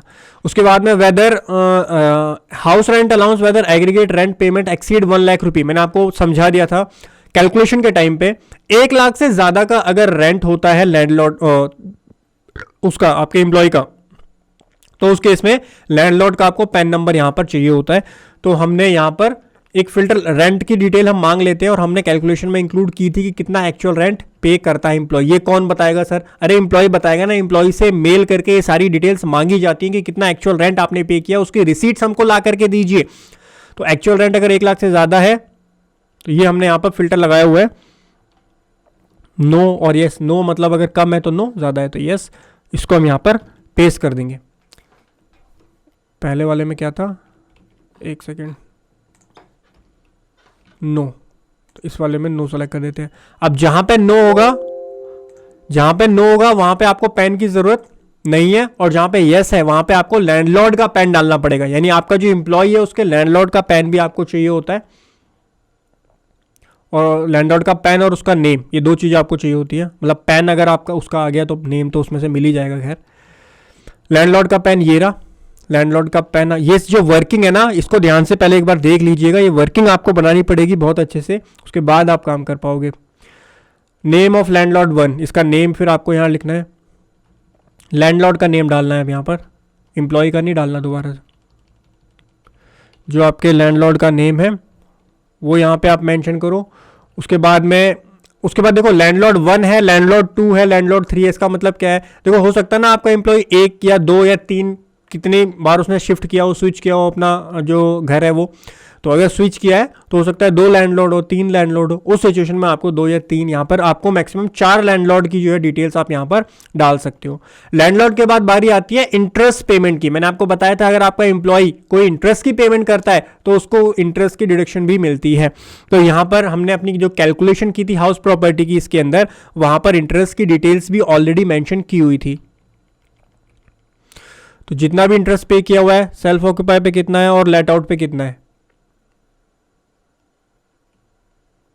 वेदर इंटरेस्ट पेड, हमारे केस में वैसे जीरो ही है, इंटरेस्ट वाला कोई सिनेरियो है नहीं, लेकिन जनरली ऐसा होता है, इंटरेस्ट पे करते हैं एम्प्लॉय, तो जो इंटरेस्ट पे किया होगा और उसका डिडक्शन अगर क्लेम की होगी तो आपको यहाँ पर उस इंटरेस्ट का अमाउंट डालना है और यहाँ पर लैंडलॉर्ड का पेन भी मेंशन करना है आपको कि सॉरी लैंडलॉर्ड नहीं, लेंडर का इंटरेस्ट जिसको पे किया होगा, जो भी फाइनेंशियल इंस्टीट्यूशन होगा, जो भी लेंडर होगा, उसका पैन नंबर जो है वो यहाँ पर आपको मेंशन करना पड़ेगा। हमारे केस में जीरो है इसीलिए हम यहाँ पर कुछ भी मेंशन नहीं करेंगे, तो कोई दिक्कत वाली बात नहीं है।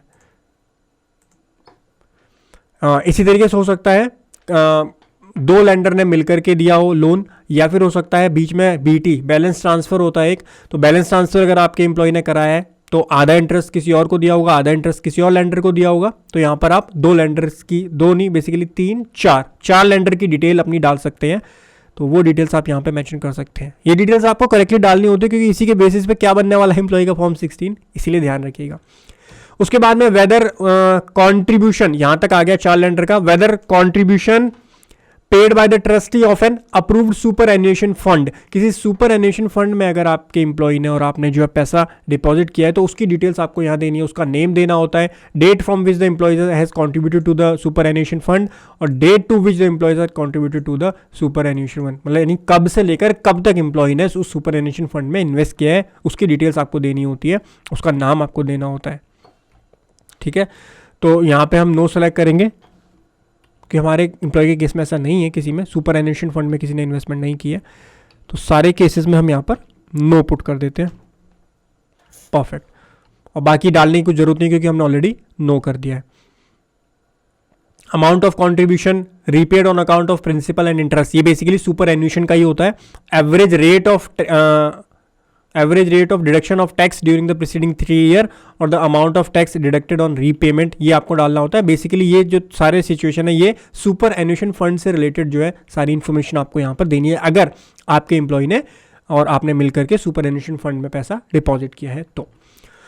उसके बाद बारी आती है, ये इंपॉर्टेंट चीजें यहां से मुझे समझाना था, gross salary as per section provision contain in section number 17 subsection 1। Gross salary आपने कितनी दी है 17(1) के अंदर, 17(2) के अंदर और 17(3) के अंदर। इसको अब अपनी कैलकुलेशन के अंदर बहुत ही ध्यान से समझिएगा कैसे आपको इसकी कैलकुलेशन करनी है सेक्शन 17(1), 72 और 73 की। पहले बताता हूं, सेक्शन 17(1) के अंदर आपकी जो है सैलरी जाती है, 17(2) के अंदर आपके परक्विजिट्स जाते हैं और 17(3) के अंदर प्रॉफिट इन लिeu ऑफ सैलरी जो दिया जाता है एम्प्लॉय को, वो सेक्शन 17(3) के अंदर जाता है। इन अवर केस, हमारे केस में जब हम इसकी कैलकुलेशन करेंगे तो हमको यहां पर, ये हमने वैसे मैंने कैलकुलेशन ऑलरेडी की हुई है, इसके अंदर आपको क्या क्या इंक्लूड करना होता है मैं आपको दोबारा से कैलकुलेट यहां पर करके एक बार बता देता हूं। यहां पे आपका बेसिक आप टोटल ले लोगे, उसके बाद डीए जो है वो आप टोटल यहां पे ले लोगे, टीडीएस कैलकुलेशन शीट से आपको ये लेना है, सैलरी शीट से मत उठाना। उसके बाद एचआरए, टोटल एचआरए लेना है आपको, टोटल एचआरए आपको यहां पर लेना है। टोटल एचआरए के बाद में आपका टोटल अदर अलाउंसेस है वो आप यहां पर ले लेंगे, तो ये आपका आ जाएगा हमारा 1,99,000। इसको हम पूरा ड्रैग ड्रॉप कर देंगे तो ये हमारी सैलरी हो जाएगी सेक्शन नंबर 17 सबसेक्शन 1 की। परक्विजिट इसमें कुछ भी नहीं है, प्रॉफिट इन लिeu ऑफ सैलरी हमारे केस में नहीं है, तो हम जो सैलरी है सेक्शन 17(1) की इसको कॉपी करके यहां पर पेस्ट कर देते हैं, तो सेक्शन 17(1) की सैलरी आ गई। सेक्शन 17(2) हमारा 0 है तो हम यहां पर 0 डाल देते हैं। 17(3) में भी हमारा यहाँ पर 0 है। उसके बाद ट्रैवल कंसेशन या ट्रैवल अलाउंसेस जो होते हैं एग्जम्प्ट, तो ये 10(5) के अंदर 0 है। उसके बाद सेक्शन 10(10) के अंदर डेथ कम रिटायरमेंट ग्रेचुटी किसी इंप्लॉय को हमारे केस में नहीं मिली है तो 0 आएगा। Cumulative value of pension section 10(10)(a) की हमारे केस में 0 है, आपके केस में अगर है तो यहाँ पर आपको ज़रूर डालना है। उसके बाद लीव एनकैशमेंट सैलरी जो है 10-10 AA आपके केस में है तो मेंशन कीजिए जो भी कैलकुलेशन है, नहीं है तो 0 आप मेंशन कीजिए। HRA हमारे केस में भी है तो हम डालेंगे यहाँ पर HRA 1013A। तो 10 HRA का क्या अमाउंट डालना है, टोटल अमाउंट मत डालना है यहाँ पे HRA का जो एग्जम्प्ट वैल्यू 1013A लिखा हुआ है ना, आप सेक्शन पढ़ो ना ऊपर क्या लिखा हुआ है, चीजों को ध्यान से पढ़ोगे तो चीजें अपने आप एनालाइज कर पाओगे। House rent allowance section 1013A पूछ रहा है, सेक्शन 1013A एग्जम्पशन का सेक्शन होता है, यानी आपसे ये पूछा जा रहा है कि कितना हाउस रेंट अलाउंस आपका एग्जम्प्ट है, एग्जम्पशन पूछी जा रही है। तो हमारे केस में हमने निकाला हुआ है HRA है और HRA कितना एग्जम्प्ट है वो यहां पर हमने कैलकुलेट किया हुआ है ऑलरेडी। इसको हम कॉपी करके यहां पर पेस्ट एज वैल्यू कर देंगे तो एग्जम्प्ट HRA हमारा 1013A के अंदर आ जाता है। Amount of other exemption under section number 10, कोई और एग्जम्पशन है वो आप डाल सकते हो, हमारे केस में नहीं है तो हम यहां पर भी 0 पुट कर देते हैं, 0 आ गया। तो टोटल अमाउंट एग्जम्प्ट कितना आ जाएगा, तो हमारे में HRA ही था तो HRA हमारा टोटल यहां पर अमाउंट एग्जम्प्ट हो जाएगा। उसके बाद में आगे कंटिन्यू, यहां से हमारे मेन हेड स्टार्ट होते हैं, इसीलिए मैंने स्टार्टिंग के छुड़वाए थे, अभी समझा दूंगा स्टार्टिंग के भी क्योंकि ये थोड़ा आगे पीछे रहता है इसके अंदर, इसीलिए कंफ्यूजन थोड़ी सी आ जाती है। नेक्स्ट है हमारा income under the head other sources offered for TDS section number 192(2)B, यानी अदर सोर्स, हाउस प्रॉपर्टी का अभी भी थोड़ी देर पहले हमने डाला था, अब यहां पर अदर सोर्सेज की इनकम भी जो है इंप्लॉय दे सकता है, वो हमको यहां मेंशन करनी होती है। हमने अपनी कैलकुलेशन में भी कैलकुलेशन का पार्ट भी बनाया था। सर कैलकुलेशन में कहां से आता है, वो जादू से नहीं आता सर, मैं बार बार रिपीट कर रहा हूं, आपको एम्प्लॉय से मेल करके डेटा ये कलेक्ट करना होता है कि कितनी अदर सोर्सेज की इनकम है, एम्प्लॉय आपको बताता है ये चीजें। कॉपी करके यहां पर हम पेस्ट कर लेते हैं। उसके बाद हमारा डिडक्शंस का अमाउंट आ जाता है, उसके बाद हमारी डिडक्शन की अमाउंट आ जाती है। अब डिडक्शन की अमाउंट डालने से पहले मैं आपको एक बार फॉर्म 16 दिखाता हूं फॉर द फाइनेंशियल ईयर 22-23, बिल्कुल अपडेटेड चीज मैं आपको समझा रहा हूं यहाँ पे। ये फॉर्म 16 है, इस तरीके का फॉर्म 16 जो है आपका बन करके आएगा अब, और इसके अंदर पार्ट बी होता है एनेक्चर 1, जिसके अंदर सैलरी की सारी डिटेल्स होती है। जो डिटेल अभी हम भर रहे हैं ना, वो डिटेल यहाँ पे आपकी इस तरीके से फिल होकर के एम्प्लॉय को मिलती है। अब डिडक्शंस पे आइए नीचे एक बार, यहाँ डिडक्शंस में समझिए, चैप्टर 6 की डिडक्शन है, यहाँ पर 2 फिगर्स आती हैं, एक होती है ग्रॉस अमाउंट, एक होता है डिडक्टेबल अमाउंट। दोनों में डिफरेंस क्या होता है पहले तो ये समझिए। ग्रॉस अमाउंट का मतलब ये होता है कि हो सकता है एक एम्प्लॉय ने अपनी 2.5 लाख रुपए की लाइफ इंश्योरेंस पॉलिसी करवाई है, 2.5 लाख की LIC उसने करवाई हुई है पूरे साल में, मतलब 2.5 लाख की प्रीमियम पे किया हुआ है, 2.5 लाख का प्रीमियम पे किया हुआ है, लेकिन डिडक्शन 80C के अंदर कितने की मिलेगी, 1,50,000 की डिडक्शन मिलेगी। तो ग्रॉस अमाउंट में हम डालेंगे 2,50,000, यानी एम्प्लॉय ने हमको अपनी जो LIC की रिसीट दी है, प्रीमियम की रिसीट दी है, उसमें 2.5 लाख है, तो हमने ग्रॉस में 2.5 लाख डाल दिया। डिडक्टेबल में कितना आना चाहिए हमारा, डिडक्टेबल में 1,50,000 आना चाहिए। तो इस तरीके से हमारी यहाँ पर कैलकुलेशन की जाती है। तो ग्रॉस और डिडक्टेबल, इसीलिए यहां पर जब आप देखोगे सेक्शन 80C का 2 बार डालने के लिए आ रहा होगा, लेकिन एक बार होता है ग्रॉस अमाउंट, एक बार होता है डिडक्टेबल अमाउंट। फॉर्म 24Q कुछ भी नहीं है, आपको समझना यह पड़ेगा कि इसका यूज कहां होता है, इससे क्या जनरेट होगा। फॉर्म 16 जनरेट होगा ना, फॉर्म 16 में आप देखो ग्रॉस अमाउंट अलग है, डिडक्टेबल अमाउंट अलग है। ग्रॉस अमाउंट में क्या डालना है आपको, जो अमाउंट आपके एम्प्लॉय ने टोटल खर्चा किया उसमें से डिडक्टेबल कितना है, जो सेक्शन 80C की लिमिट्स हैं वो, ठीक है। सो यहां पर हम जाएंगे ग्रॉस अमाउंट के अंदर,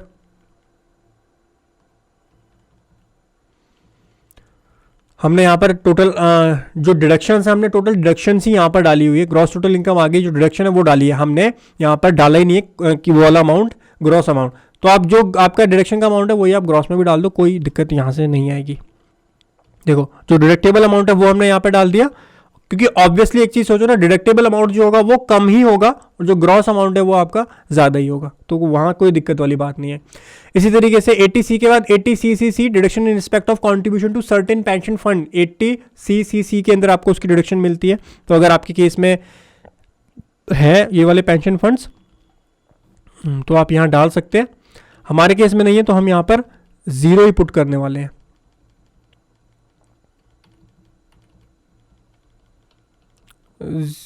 एक सेकंड, 0 ले लेते हैं यहाँ से, इसमें 0 होगा, यहाँ से 0 डाल दिया पूरे में।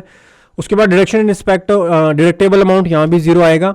उसके बाद 80CCD1 नोटिफाइड पेंशन स्कीम के अंदर अगर आपने डाला है वो आप यहाँ पर दे सकते हैं। उसके बाद में 80CCD1B CCD1B आपका यहाँ पर आ जाता है, वो भी पेंशन स्कीम का ही होता है, और 80 CCD2 ये भी यहाँ पर आ जाता है। बेसिकली अलग अलग पेंशन स्कीम्स होती हैं, गवर्नमेंट एम्प्लॉय जो होते हैं उनके केस में ये एप्लीकेबल होती है। तो आपके केस में अगर आपकी कंपटीशन का पार्ट है तो उसको ज़रूर यहाँ पर आपको मेंशन करना चाहिए। Deduction in respect of health care insurance 80D, so 80D तो हमारे केस में भी होगा। 80D का ये है, हमने बेसिकली खाली डिडक्टेबल अमाउंट डाला हुआ है, तो जो डिडक्टेबल अमाउंट है वही अमाउंट हम ग्रॉस अमाउंट के अंदर भी डाल देते हैं। देखो मेन पॉइंट ये है कि आपका डिडक्टेबल अमाउंट ज्यादा नहीं होना चाहिए। आप पॉइंट समझो, डिडक्टेबल अमाउंट आपका ग्रॉस अमाउंट से ज्यादा नहीं होना चाहिए। ऑब्वियसली ग्रॉस अमाउंट अगर मैंने खर्चा किया है 1 लाख रुपए का, तो मैं डिडक्शन कोई 1.5 लाख की थोड़ी ले सकता हूं, तो वो सिचुएशन नहीं होना चाहिए। अगर दोनों बराबर है तो कोई दिक्कत वाली बात नहीं है। हमने खाली जितना डिडक्शन देनी है वो डाली अपनी कैलकुलेशन के अंदर, तो डिडक्शन की अमाउंट हम ग्रॉस के अंदर डाल देते हैं, कोई दिक्कत नहीं है उससे। उसके बाद deduction in respect of 80E से रिलेटेड जो डिडक्शंस हैं, तो हमारे केस में 80E है, 80E नहीं है, 0 ही है,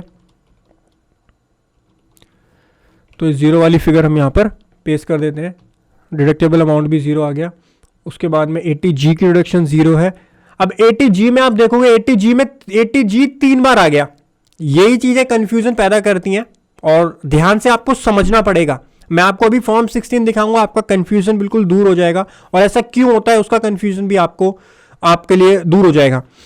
80G में 3 कॉलम्स आ रहे हैं यहाँ पर, एक है ग्रॉस अमाउंट, एक है क्वालिफाइंग अमाउंट, एक है डिडक्टेबल अमाउंट।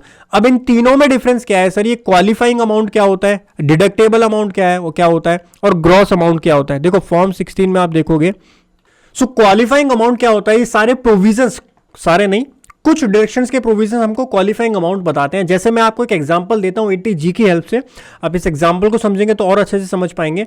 80G के अंदर हमको पहले निकालना होता है कि क्वालिफाई अमाउंट क्या है, उसके बाद डिडक्टेबल अमाउंट हमारी निकल के आती है। फॉर एग्जांपल 80G डिडक्शन का एक सेक्शन होता है। मान लीजिए आपने 1 लाख की डिडक्शन दी है किसी ऑर्गेनाइजेशन में आपने 1 लाख की डिडक्शन दी है, बट वहां पर एक क्वालिफाइंग लिमिट है। आपको 1 लाख का तो 100% मिल जाएगा, but there is a qualifying limit जो कि बोलती है कि आपकी एडजस्टेड टोटल इनकम जो है उसका 10% से ज्यादा आप 80G के अंदर क्लेम नहीं कर सकते हो। एडजस्टेड टोटल इनकम कैसे निकलती है? वैसे उसकी कैलकुलेशन थोड़ी सी कॉम्प्लेक्स होती है। 80G का मैं एक सेपरेट सेशन लूंगा, वहां पे आपको ये चीज डिटेल में समझाऊंगा, बट आज आप उसका ऊपर से समझ लीजिए क्या मतलब होता है। सो वहां पर मान लीजिए जब हमने उस एम्प्लॉय की भी हम अगर इस केस की बात करें तो 1 लाख का डोनेशन दिया, और जब हमने एडजस्टेड टोटल इनकम निकाली तो एडजस्टेड टोटल निकल करके आई 5 लाख रुपीज, 5 लाख रुपीज, और उसका मैक्सिमम 10% जो है वो क्लेम कर सकता है। तो 10% क्लेम किया जा सकता है। तो ग्रॉस अमाउंट में कितना आएगा? 1 लाख का उसने डोनेशन दिया, ग्रॉस अमाउंट में 1 लाख रुपीज आ जाएगा, क्योंकि इंप्लॉय ने 1 लाख रुपए की डोनेशन जो है वो दी है। बट क्वालिफाइंग लिमिट हमारी कितनी है? क्वालिफाइंग अमाउंट कितना होगा? इन दोनों में से जो भी लोअर होगा। तो 5 लाख का 10% निकालेंगे आप 50,000 रुपी, तो लोअर क्या होगा? 50,000 रुपी। 50,000 रुपी जो है वो हमारा क्वालिफाइंग अमाउंट हो जाएगा। तो डिडक्टेबल अमाउंट हमारा क्या निकल के आएगा? क्वालिफाइंग अमाउंट और ग्रॉस अमाउंट दोनों में से जो भी लोअर होता है वो हमारा डिडक्टेबल अमाउंट यहां पे निकल के आता है। 50,000 की डिडक्शन जो है वो यहां पर मिलेगी उस एम्प्लॉय को। ठीक है, इस तरीके से आपको निकालना होता है। और काफी सारे सेक्शन में TTTA के अंदर भी है, बाकी सारे सेक्शंस में भी ग्रॉस अमाउंट, क्वालिफाइंग अमाउंट और डिडक्टेबल अमाउंट। और ये कैलकुलेशन आपको कहां करनी होती है? तो मैंने एक कैलकुलेशन आपको समझाई। अगर आपके केस में 80G की डिडक्शन इंप्लॉय लेना चाहता है तो वो कैलकुलेशन आपको अपनी शीट के अंदर करनी पड़ेगी। यहां पर आपको निकालना पड़ेगा, जैसे हमने 80 TTA निकाला, इसी तरीके से 80G का एक सेक्शन आपको बनाना है। 80G के अंदर कैलकुलेशन करनी है कि कितना अमाउंट आपका होगा जो कि ग्रॉस इंप्लॉय ने डोनेट किया, कितना अमाउंट उसमें से क्वालिफाइंग लिमिट है, और डिडक्टेबल कितना होगा, वो अमाउंट कितना है। एंड वो फिर आपको यहां से कॉपी करके हमारी जो यहां वर्किंग है, वर्किंग के अंदर आपको यहां पर डालना पड़ेगा। तो 80G ग्रॉस अमाउंट, उसके बाद क्वालिफाइंग अमाउंट कितना है वो डालिए, उसके बाद डिडक्टेबल अमाउंट कितना है वो यहां पर आप डालेंगे। उसके बाद है deduction in respect of section 80 TTA में भी इसी तरीके से ग्रॉस अमाउंट, क्वालिफाइंग अमाउंट और डिडक्टेबल अमाउंट कितना है। रिबेट 87A की कितनी है वो हमारी कैलकुलेशन से हमको रिबेट मिल जाएगी। कितनी रिबेट है सेक्शन 87A की, ये कैलकुलेशन है, ये रिबेट है हमारी। तो जो रिबेट मिली है वो हम यहाँ पर पुट करेंगे। उसके बाद में amount deductible under any other provision of chapter 6A, ये देखो फॉर्म 16 में आपको ये मिलेगा लास्ट में, any other provisions of chapter 6A, वो हमारा यहाँ पे आता है। तो यहाँ कितना डालेंगे हम, 0 डालेंगे यहाँ पर, मतलब आपके केस में अगर कोई और है तो डालिए, अदरवाइज 0। यहाँ पे भी 3 तरीके से क्लासिफिकेशन होगा, gross amount, qualifying amount and deductible amount. तो हम 0 0 यहाँ पर डाल देते हैं। हमारे सिनेरियो में यहाँ पर कुछ भी नहीं है। यहाँ से एक सेकेंड रुकिए, 0, control C and control V, gross amount 0, qualifying amount 0 and deductible. अब देखो इसका जो डिडक्टेबल है वो कहाँ पर है, स्टार्टिंग में जो मैंने आपको छुड़वाया था ना, वहां पर आपको इसका डिडक्टेबल अमाउंट मिल जाएगा। मैंने आपको स्टार्टिंग में कुछ छोड़ो, क्योंकि आगे पीछे यहाँ शीट में रहता है इसीलिए थोड़ी दिक्कत हो जाती है। ये देखो, ये दिख रहा है आपको 365 डिडक्टेबल अमाउंट, तो उसका डिडक्टेबल एक यहां पर आए हुए हैं, तो ये आगे पीछे थोड़ा सा हो जाता है, इसलिए थोड़ी दिक्कत यहाँ ज्यादा आ जाती है। उसके बाद amount deductible under section number 80 CCG की डिडक्शन अगर कोई है तो वो आप यहाँ मेंशन कर सकते हो, जो मैंने स्टार्टिंग में छुड़वाया था, अदरवाइज यहाँ पे आप 0 मेंशन कीजिए। उसके बाद लास्ट में चलते हैं, अभी बीच में जो मैंने स्किप करवाया वो मैं बता दूंगा। अभी लास्ट हमारा रह गया whether opting for taxation under section 115 BAC, तो येस की नो, मैंने आपको बता दिया था हमारे केस में सब में नो करवाया हमने, मतलब एम्प्लॉय ओल्ड रिजीम में है तो 115 BAC ऑप्ट नहीं किया, तो यहां पर सब में हमने नो एंटर कर दिया। ठीक है, अब एक बार चलते हैं पूरी शीट देख लेते हैं, और जो जो मैंने आपको स्किप करवाया था वो भी एक बार समझा देता हूं और पूरी शीट समझा देता हूं। इसके अंदर डेटा करेक्टली डालना सीख गए, एनेक्चर 1 सीख गए, आगे का काम बहुत सिंपल है, मतलब बहुत आसानी से समझ जाओगे। इसके अंदर करेक्ट डेटा फीड करना वो बहुत इंपॉर्टेंट पार्ट होता है, जो कि मैंने बहुत डिटेल में आपको एक्सप्लेन किया। देख लेते हैं कुछ छूटा तो नहीं है, एंड मैं आपको एक्सप्लेन करता हूँ, चलता हूँ अगर कुछ स्किप हो रखा होगा पार्ट। हाँ, ये रहा इनकम टैक्स, मेन चीज़ तो रही गई भाई, इनकम टैक्स कितना बना टोटल इनकम टैक्स की कैलकुलेशन हमारी ये रही। This is the income tax, copy करके यहाँ पे हमने पेस्ट कर दिया। सरचार्ज है, देन उसके बाद sorry net income tax payable जो है वो आएगा इनकम टैक्स के अंदर। उसके बाद सरचार्ज आ जाएगा, कॉपी करके यहाँ पर पेस्ट करेंगे, सरचार्ज आ गया। Health and education cess, copy करके यहाँ पर पेस्ट कर देंगे। उसके बाद income tax relief under section number 89, income tax relief under section 89। अच्छा, 89 का रिलीफ अगर आप देना चाहते हैं, 89 क्या होता है, अगर कोई अरियर सैलरी अरियर मिला है एम्प्लॉय को तो सेक्शन 89 में उसका रिलीफ मिलता है। तो अगर वो उसकी कैलकुलेशन आपने की है, वो खुद ही एक बहुत बड़ी कैलकुलेशन हो जाती है। मैंने देखा है बहुत सारे एम्प्लॉयर जो हैं उसको कंसिडर नहीं करते हैं, क्योंकि वो वैसे ही बहुत ज़्यादा कैलकुलेशन हो जाती है। तो अलग से एम्प्लॉय जब अपनी ITR फाइल करेगा तो वो उसमें क्लेम कर लेता है। तो वहाँ यहाँ पर कोई भी नॉन कंप्लाइंस नहीं होता, क्योंकि ज़्यादा ही TDS जाएगा कोई रिलीफ अगर नहीं बनता। तो यहाँ पर भी हम 0 डाल देते हैं, इसकी कैलकुलेशन अलग से होती है।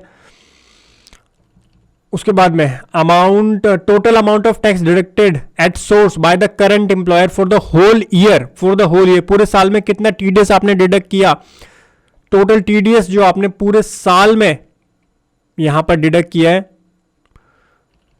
तो टोटल टैक्स पेबल जो है यही हमारा टोटल TDS है, 8 लाख। एक बार अमाउंट चेक कर लीजिएगा, 8,99,729। एक सेकंड रुको, इसको हम डालेंगे अपनी सैलरी शीट से। सैलरी शीट को ओपन करते हैं, इसके अंदर TDS का अमाउंट होगा, क्योंकि वो फ्रैक्शन की वजह से कुछ डिफरेंस हो सकता है, कुछ गलत वहाँ पे ले ले। यहाँ पे ये हमारा TDS आ गया टोटल 8,99,77930। एक बार इसमें देखें एनेक्चर 2 में कितना डाला था हमने, एनेक्चर 1 के अंदर 8,99,77,930। ठीक है, परफेक्ट, 930। ठीक है, तो ये हमारा TDS जो हमने काटा था एम्प्लॉयज़ का, ये डाल देते हैं यहाँ पर एनेक्सर 2 के अंदर। यहाँ पर TDS हमने डाल दिया। Reported amount of tax deducted at source by other employer या deductor income in respect of which income is computed total taxable income. अगर किसी और एम्प्लॉयर ने, हो सकता है आप हमारा एम्प्लॉय 6 मंथ कहीं और उसने काम किया हो, तो उस एम्प्लॉयर ने भी अगर कोई TDS काटा है और उसकी रिपोर्टिंग हमने अपनी कैलकुलेशन में की है, कैलकुलेशन में उसकी कैलकुलेशन आप करोगे तो उसकी इन्फॉर्मेशन भी आपको यहाँ पर देनी है। अगर यहाँ कुछ भी नहीं है तो आप यहाँ पर 0 रख सकते हैं, तो यहाँ पे हम 0 कर देते हैं। परफेक्ट, ये हो गया। आगे चलते हैं। पैन फर्निश, बाकी सारी डिटेल्स मैंने आपको ऑलरेडी समझा दी हैं। ये हमारा वही पॉइंट्स आ गए। ये कंट्रीब्यूशन सुपर एनिशन फंड आ गया, फिर ग्रॉस सैलरी वाला पॉइंट है, एंड लास्ट में परफेक्ट। अब ये डिटेल्स आपकी सारी फिल हो चुकी है। एक बार रैंडमली क्या करना ना, चेक कर लेना डेटा को। वैसे डेटा सारा सही है, हमने पूरा सीरीज वाइज यहाँ पर अरेंज किया हुआ था अपनी कैलकुलेशन के अंदर, और सीरीज वाइज ही यहाँ पर आया है। टोटल 1000 एम्प्लॉय का था टोटल। किसी भी एक एम्प्लॉय का आप चेक करना चाहते हो, सो डेटा आप यहाँ से ज़रूर एक बार चेक कर लीजिएगा, रैंडम चेक जिसको बोलते हैं, सो दैट कोई वहाँ पर मिस्टेक ना हो।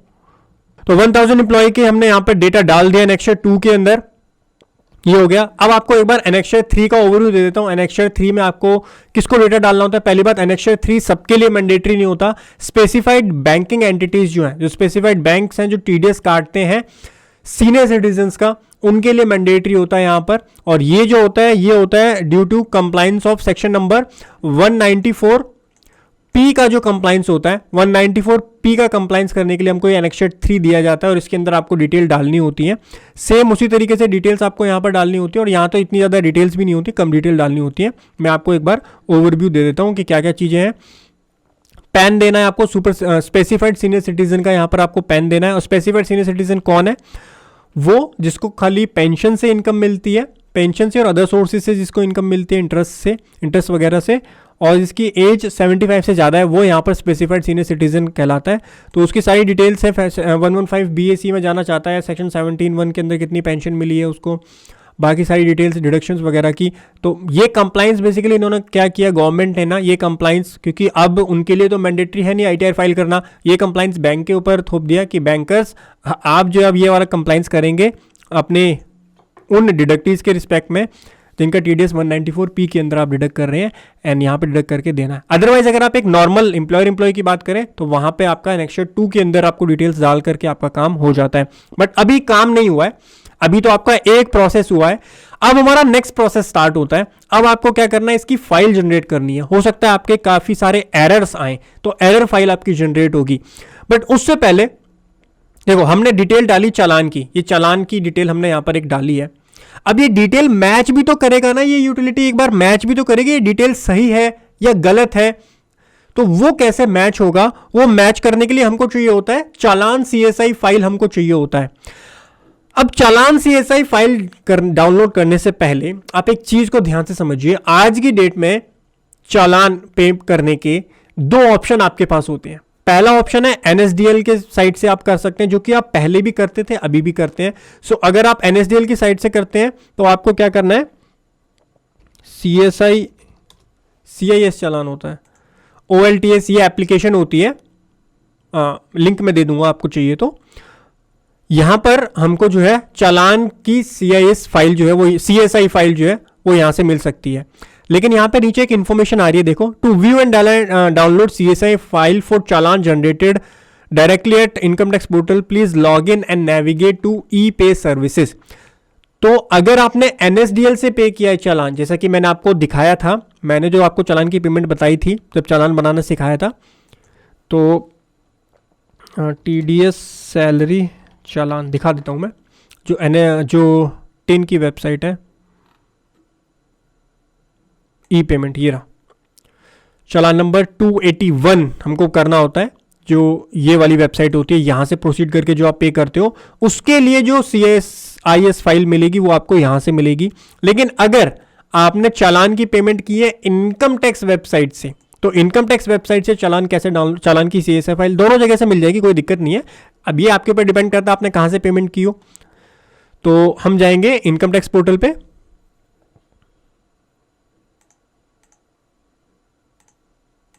एंड यहां पर लॉगिन कर लेते हैं अपने 10 से। पैन से लॉगिन मत करना, जो 10 का आईडी और 10 का जो पासवर्ड है वहां से लॉगिन करना है आपको।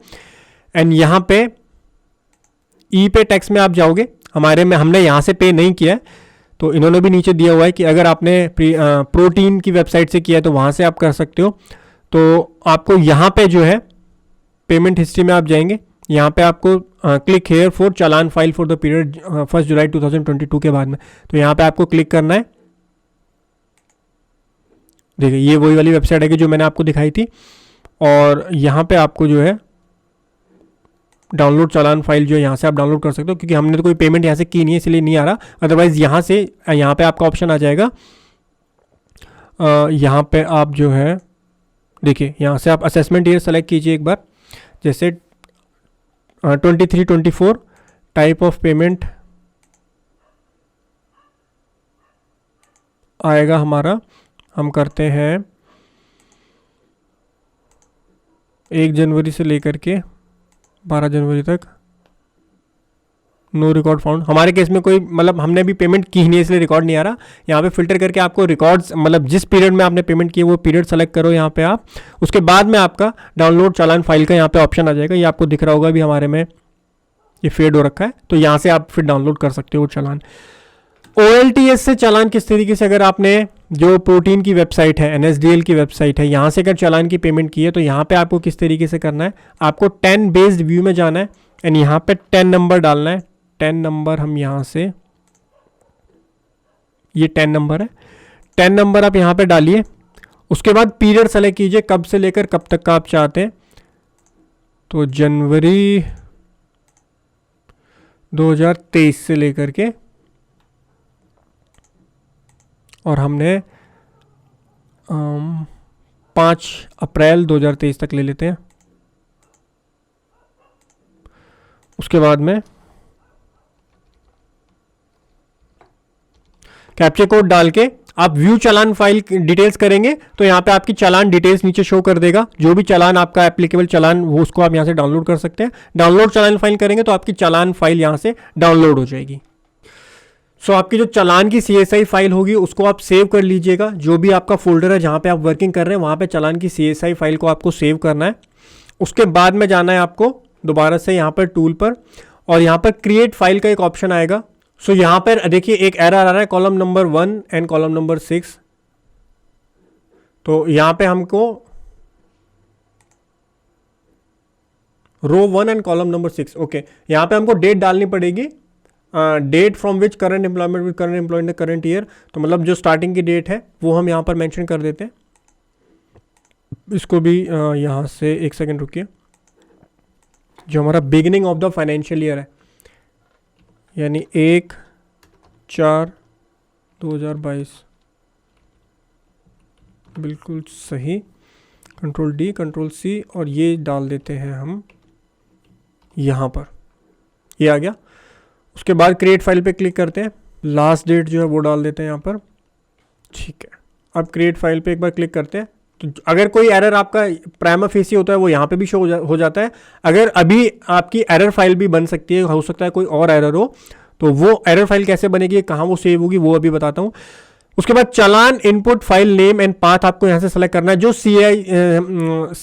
CSI फाइल अभी हमने डाउनलोड की है यहाँ से आपको ब्राउज करनी है, और जहाँ पे भी आपने सेव की है, डेस्कटॉप के ऊपर सेव की है या किसी फोल्डर में सेव की है, यहाँ से आप सर्च कर सकते हो एंड वहाँ पर जाकर के आपको वो CSI फाइल यहाँ पर अपलोड कर देनी है। CSI फाइल अपलोड क्यों होती है, ये वेरीफाई करने के लिए कि जो आपकी CSI फाइल में डेटा आ रहा है क्या वो जो चालान का डेटा आपने यहाँ डाला है क्या उससे वो चीज़ मैच हो रही है या नहीं हो रही है, ये चीज़ वेरीफाई की जाती है यूटिलिटी के द्वारा। उसके बाद में जब आप यहाँ पर डाल करके ओपन कर देंगे तो वो आपकी अटैच हो जाएगी। उसके बाद एरर की फाइल आपको उसका पाथ कहाँ देना है, यानी अगर इस केस के अंदर कोई एरर आता है, कोई डिटेल्स में आपने गलती की है, कोई इन्फॉर्मेशन गलत डाली है, तो उसकी फाइल कहाँ पे आपको सेव करनी है। यहाँ पे ब्राउज करके जहाँ पे भी आप सेव करना चाहते हो यहाँ से आप सेलेक्ट कर सकते हो। तो मैं जो है डेस्कटॉप पे कर देता हूँ एंड यहाँ पे सेव कर दीजिए। डेस्कटॉप पे वो फाइल आपकी सेव हो जाएगी और उसके बाद में आप यहाँ पर वैलिडेट पे क्लिक करेंगे तो आपकी फाइल वैलिडेशन में चली जाएगी। अब वैलिडेशन के बाद का प्रोसेस क्या होता है मैं आपको ब्रीफली एक्सप्लेन कर देता हूँ। वैलिडेशन के बाद में दो चीजें हो सकती हैं, या तो आपका एरर आएगा। अगर आपका एरर आता है तो आपकी एरर फाइल जनरेट हो जाती है और एरर फाइल कहाँ पे जनरेट होगी, जो हमने यहाँ पर डेस्कटॉप पे सेव हो जाएगी। एरर फाइल हमने डेस्कटॉप पे यहाँ पर किया हुआ है सेलेक्ट, तो वहां से आपको देखना है कि क्या क्या एरर है और अकॉर्डिंगली आपको वो एरर आपको इस फाइल के अंदर करेक्ट करनी है। अगर कोई भी एरर नहीं है तो आपकी FVU फाइल जनरेट हो जाती है। कौन सी फाइल जनरेट हो जाती है? FVU फाइल जनरेट हो जाती है और फॉर्म नंबर 27A जनरेट हो जाता है अगर आपका वैलिडेशन सक्सेसफुल होता है। ध्यान से सुनिएगा, अगर आपका वैलिडेशन सक्सेसफुल होता है तो आपकी FVU फाइल और फॉर्म 27A जनरेट हो जाता है और वो इस वाले पाथ में जाकर के सेव हो जाता है। अब जब आपकी एक बार FVU फाइल जनरेट हो जाती है तब आपका प्रोसेस क्या रहेगा मैं आपको वो भी गाइड कर देता हूं। आपको जाना है, लॉगिन करना है, जो ये वाला पोर्टल है यहां पर अपने 10 से लॉगिन करना, पैन नंबर से नहीं, 10 से लॉगिन करना। ई फाइल में जाना, ई फाइल फॉर्म में जाना, फाइल इनकम टैक्स फॉर्म में आपको जाना है एंड यहां पे आपको मिलेगा TDS में फाइल नाउ पे आप क्लिक करेंगे। लेट्स गेट स्टार्टेड पे आपको क्लिक करना है। यहां से आपको फॉर्म 24Q हम कर रहे हैं, 24Q आप सेलेक्ट करेंगे। फाइनेंशियल ईयर एंड क्वार्टर आपको सेलेक्ट करना है, तो फाइनेंशियल ईयर हमारा, financial year not assessment year, financial year 22 and 23 कम कर रहे हैं। क्वार्टर नंबर 4 है हमारा, ये रेगुलर है या करेक्शन है? एक सेकेंड रुकिए। क्वार्टर 4 अभी यहां पे इसलिए नहीं ले रहा है क्योंकि अभी जब मैं रिकॉर्ड कर रहा हूं वीडियो तो क्वार्टर 4 चल रहा है, इसीलिए क्वार्टर 4 नहीं ले रहा है। बट हमने काम जो किया वो क्वार्टर 4 किया। आपका क्वार्टर 4 का काम है, क्वार्टर 4 आप सेलेक्ट करेंगे यहां पर। उसके बाद रेगुलर पे आपको यहां पर सेलेक्ट करना है, यहां पे अपलोड करनी है TDS की जिप फाइल। अब यहां पे कौन सी फाइल आप अपलोड करेंगे वो मैं आपको बता देता हूं। जो FVU फाइल हमारी जनरेट हुई है, FVU फाइल आपको यहां अटैच फाइल पे क्लिक करना है और जो वैलिडेशन सक्सेसफुल होने के बाद में FVU फाइल हमारी जनरेट हुई थी वो FVU फाइल आप यहां पे अपलोड करेंगे एंड प्रोसीड टू E-वेरीफाई पे आपको क्लिक करना है। उसके बाद में अपना OTP मेंशन करना है एंड आपकी रिटर्न यहां से जो है सबमिट हो जाएगी सक्सेसफुली। रिटर्न सबमिट होने के बाद में आपकी रिटर्न प्रोसेस होती है। प्रोसेस होने के बाद में आपका फॉर्म 16 जनरेट होगा जो कि आप अपने इंप्लॉइज को इशू करेंगे। फॉर्म 16 वाला जो प्रोसेस है वो मैं आपको किसी नेक्स्ट सेशन में समझाऊंगा कि किस तरीके से आपको फॉर्म 16 जनरेट करना होता है। बट जो आपका पूरा काम होता है इस यूटिलिटी का, RPO यूटिलिटी का, वो आज हमने डिस्कस किया डिटेल में, किस तरीके से आपको RPO यूटिलिटी के अंदर डेटा फीड करना होता है करेक्टली। एक एक चीज को हमने बहुत ही डिटेल में डिस्कस किया है। लास्ट का जो प्रोसेस है उसको आशा करता हूं आपको वो भी समझ आया होगा किस तरीके से करना होता है। और फॉर्म 16 के लिए मैं एक सेपरेट सेशन लूंगा, वहां पर मैं समझाऊंगा फॉर्म 16 कैसे जनरेट होता है। आशा करता हूं गाइस आपको पूरा सेशन समझ में आया होगा। थैंक यू सो मच अगर आपने अभी तक ये वीडियो देखी है। आशा करता हूं वीडियो आपको पसंद आई होगी। चैनल जरूर सब्सक्राइब कर दीजिए।